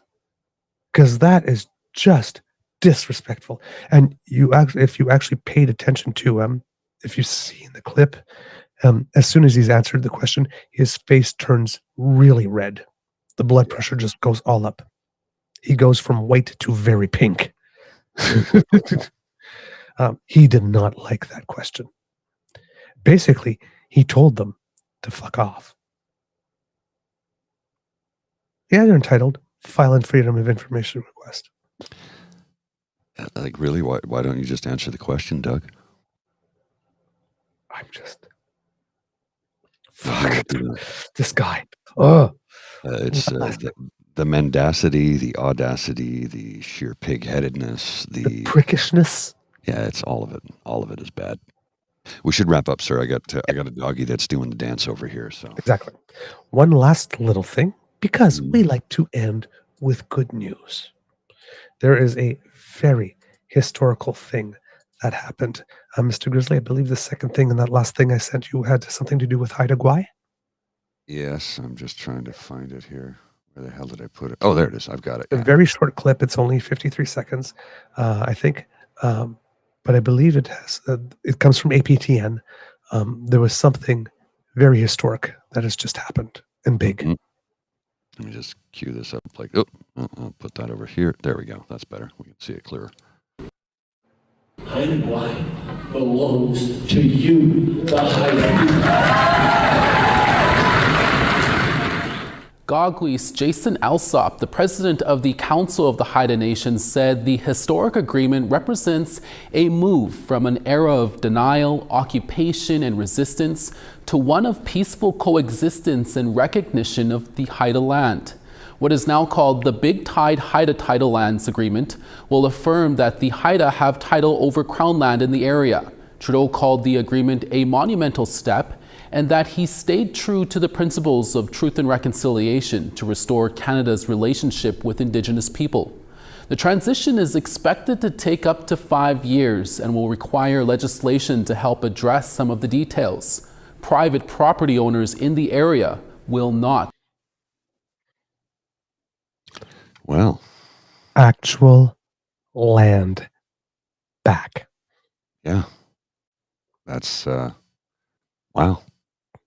From the Prime Minister's office. Today, the President of the Haida Nation, Gagwis Jason Alsop, the Prime Minister Justin Trudeau, and Minister of Crown Indigenous Relations and Northern Affairs, and Minister responsible for the Canadian Northern Economic Development Agency, Gary Anadam Sangari, announced the signing of the Chuchujin Chakagwa Big Tide Low Water Haida Title Lands. And I apologize if I mispronounced that agreement.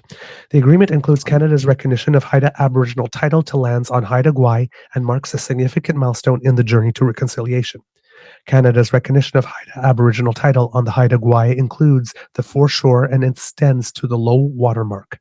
The agreement does not affect private property interests or local and municipal governments on Haida Gwaii, and it confirms the continued delivery of federal public services. The Haida Canada Archipelago Management Board will also continue to cooperatively manage Gwaii Hanas through a transition period during which both governments will work to reconcile jurisdictions and laws. The Haida Nation collectively holds inherent Haida title and rights as described in the Constitution of the Haida Nation. At a special House of Assembly on November 24th, 2024, Haida citizens voted 97% in favor of the Big Tide Low Water Agreement. Wow. As a result, the agreement was signed by the Haida Nation and Canada on December 4th, 2024.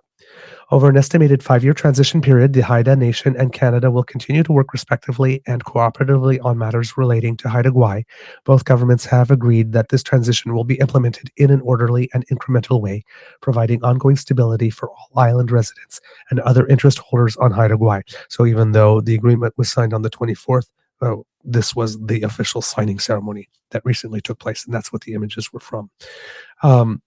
The agreement builds on previous reconciliation accomplishments, including the Nangkulak-Nangkulas recognition agreement signed by the Haida Nation, Canada, and British Columbia in 2023, as well as the, oh boy, I cannot pronounce that at all.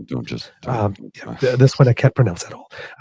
But the Rising Tide Haida Title Lands Agreement, another one signed between the Haida Nation and the province of British Columbia in 2024.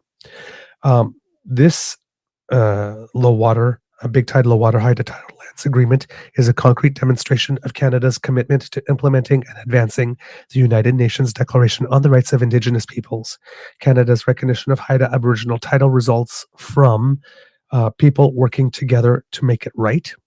I'm guessing this is another document that they had done or worked at before, and in this way upholds the duty and honor of the Crown based on a principled and respectful nation-to-nation relationship. So I'm guessing that this is the document that set out the terms for being able to work together in a principled and nation-to-nation respectful manner. Some quotes from Gagwis Jason Alsop, the President of the Haida Nation. The recognition of Haida title to Haida Gwaii by Canada acknowledges historic injustices and illustrates the transformative possibilities of working together for what is right.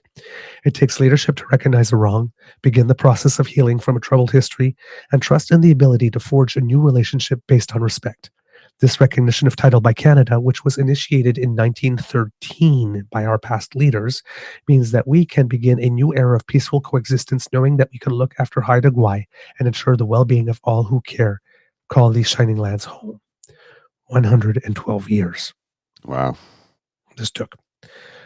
The Prime Minister, I congratulate the Haida Nation for their leadership on this landmark agreement as we mark a new chapter in the history of our nation-to-nation relationship. Let us all recommit to walking the path of reconciliation, because by working together, we're showing that meaningful progress is possible. And the Prime Minister also made a point of saying that his first event when he became Prime Minister, the first thing he did was to go to Haida Gwaii. And it was perfectly fitting that it would be his last one as well. Mm-hmm. So beautiful bookends. This is important. I hope that if Parliament does reconvene, there is that one bill that is waiting to pass.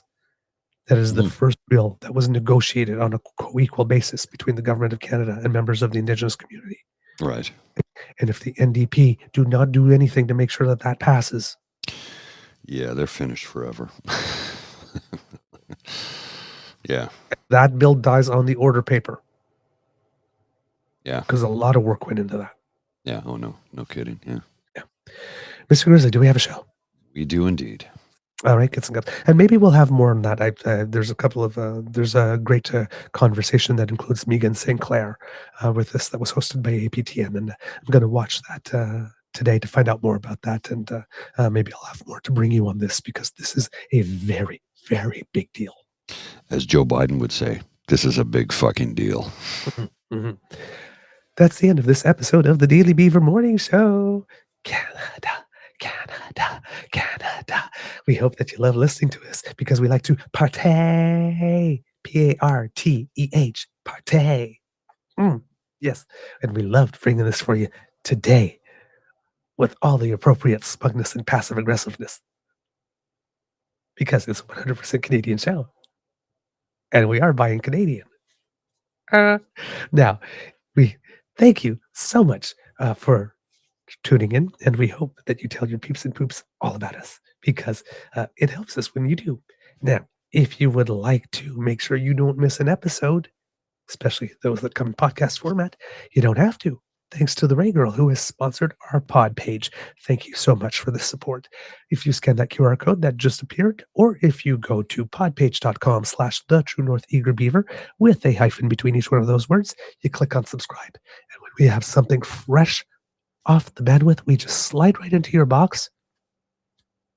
And it's right there in the waiting event for you. that we get technology to work for us. Yes. Tech willing. It's always tech willing. Okay. Now, if you would like to support us, for example, if you're in a celebratory mood like we are and would like to, let us know how you feel. We'd love to hear from you. So why don't you write to us? truenortheagerbeaver @gmail.com is our email address. Or you can write us at our Blue Sky Beaver Lodge at True Eager, our Twitter feed, The Bad Place, also at True Eager, Facebook, True North Eager Beaver, or right down here in the comments section. And while you're here in the comments section, if you're supporting us, why not click on our buttons? Like, share, and subscribe. I mean, Kit Elaine, Kit Cassie are waiting for you. They're just waving you in. Give them a little tickle. It helps us with the algorithm. Thank you so much. And if you would like to help us in other ways, because, hey, what's a party without a little beer? Yeah. Are you parched, Mr. Grizzly? I do have some a little water. parched. I have some water and it's helping. I'm a little parched and I have a lot more cheering to do today. So if kids and cubs, you would like to help your Monsieur Beaver be full-throated and moist for the cheering that is to come today at the gloating. I have a very busy day. Gloating, so. being smug, celebrating. No smarminess, though. We're never smarmy. Never smarming. Never smarming. I have to fit in lunch somewhere in there. Lunch. Very busy day. Very busy day. So if you would like to help me get through my day, a little contribution to the emergency hydration fund at the Beaver Lodge would be very helpful. You can find our tip jar at our coffee page, ko-fi.com/eagerbeaver, all in one word, lowercase letters. And if you make a little contribution there, we appreciate it. And there's a multitude of ways to contribute to the show. You can donate on the coffee page. You can do super chats. Yes. And if you want us to get 100%, you can just email it to us. Right. If you're in Canada, you know how that works. Just Interac e-transfer, and it goes directly into the account. We don't even see the money. It just goes literally straight into the account. There's nothing else. It's all set up for auto deposit. So If you want to send us money that way, that's wonderful. You can send it Yep. via coffee. You can email it to us, truenortheagerbeaver@gmail.com, or send us money in the super chat. And this is, this is Friday, isn't it? It is Friday. Oh, I forgot to do our Friday fundraiser. We're supposed to do that every few weeks. We were Friday too busy fundraiser. celebrating. Well, and yeah, I guess we're too busy celebrating. Friday fundraiser didn't happen this week. Maybe we'll make it happen next week. And of course, the point of the Friday fundraiser is if we hit our goal, we have a dance party on the Saturday night because I can't do it on the Friday night. I got other things going on. But we could have a dance party on the Saturday night. So online dance party, which would have to be it would have to be streamed. And I guarantee you we get a multitude of copyright violations. It would be live streamed, and then when the stream ends, I have to take it off immediately. That's okay. Hey, maybe before the stream ends, I'll take it off. Woo! No, I won't. I won't. If you're watching for that, it ain't gonna happen. Just let you know, I'm a little modest. But hey, a contribution to the Emergency Hydration Fund would be very helpful because it does help us underwrite the costs of bringing the show to you. Hopefully a show that you love and enjoy and brings you a couple of smiles and some good laughs. And hey, a show with which you can party when we do something really well too. Okay? But if you're not able to contribute, please don't worry, because the gift of your participation and your attention matters the most to us. And like I said, we give you all the information to write to us because we want to hear from you. So please use it. Now, because democracy is something that you do, liberal leadership race, right? If you're ready to vote, make sure that you got all your things in. I don't know if they've sent anything in to ask people to start verifying their stuff because I haven't received anything yet to tell me to send like an ID. I might need to look into that. I don't know if that process is a little slow or whatnot, but that will probably be coming soon if it hasn't happened already. So make sure that you do that so that you are fully able to vote when the time comes. Quebec Liberal Leadership Race, same thing. Make sure that you're registered in time. Party politics is where it's at, so make sure that you have the best candidate possible for the general. Ontario election, early voting is open now, so please get your vote in. A lot of people are wondering because of the snowstorms that we recently had if there might be one on the 27th. You might not want to wait on that day, so you might want to go and get your vote in early. So ask for your Doug Ford removal kit today. As Mr. Grizzly calls it. And of course, there's a by-election coming up as well, just announced in Manitoba. So please, if you're there, find out about that. Mr. Grizzly, do you have some words of wisdom? Yes, I actually do. When you are celebrating this weekend and still on the natural high we all have experienced from Canada's glorious victory in the Four Nations Cup after the President of the United States of America, Donald J. Trump, has insisted that we become the 51st state, including his press secretary, who said that yesterday during a presser. If you are on that natural high, hold on to it all weekend long. Keep it in your heart and your soul, and remember, in David and Goliath, we're David, and David wins. I'm going to be microdosing on this victory for a long time. I'm just saying, man. It's going to feed me for a while. All right. You're all beautiful people, kids and cubs. Remember to be kind to and gentle with yourself because somebody has to. Somebody else. Might as well be you. Have a beaverific weekend. We'll see you soon. Bye. You are listening to a True North Eager Beaver Media Incorporated podcast. The True North Eager Beaver podcasts are proudly brought to you by our founding sponsors, the Messieurs Mysteries from Corvid Moon Publishing, your source for science fiction, fantasy, and cozy mysteries featuring a broad diversity of characters, CanadianTarot.com, their uniquely Canadian online eclectic tarot community, and the Peppermaster, hot pepper sauces made from farm-fresh ingredients to thrill your taste buds and expand your mind. We are grateful to the Crier Media Network for its support, Pete Jarvis for our artwork, and Paul Joseph Something for our opening and closing sequence music.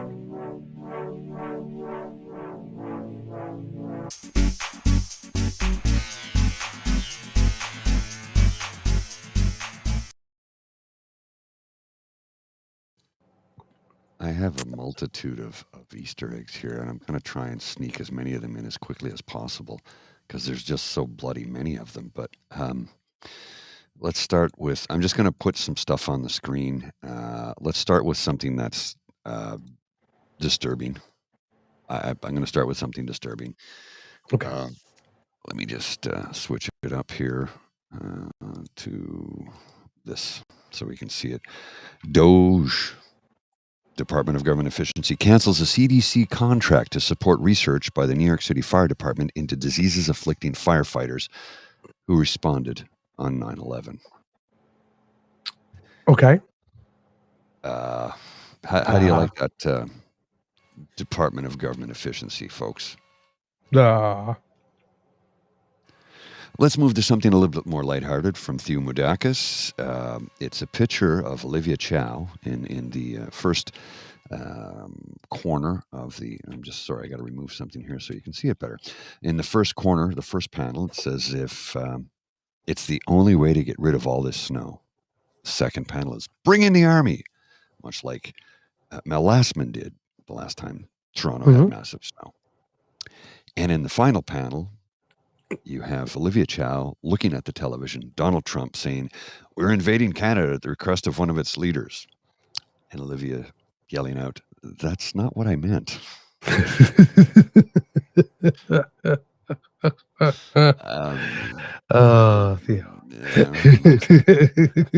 And then, of course, I would expect that from Donald. And this one from you, which I thought was really funny. Yes. "I just got pulled." DK Gray replies, "Lucky guy." You're like rolling on the floor laughing my ass off. I kind of walked into that one. Which again has another meaning.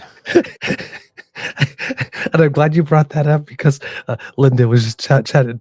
Linda was talking on the chat about she had been polled yesterday too.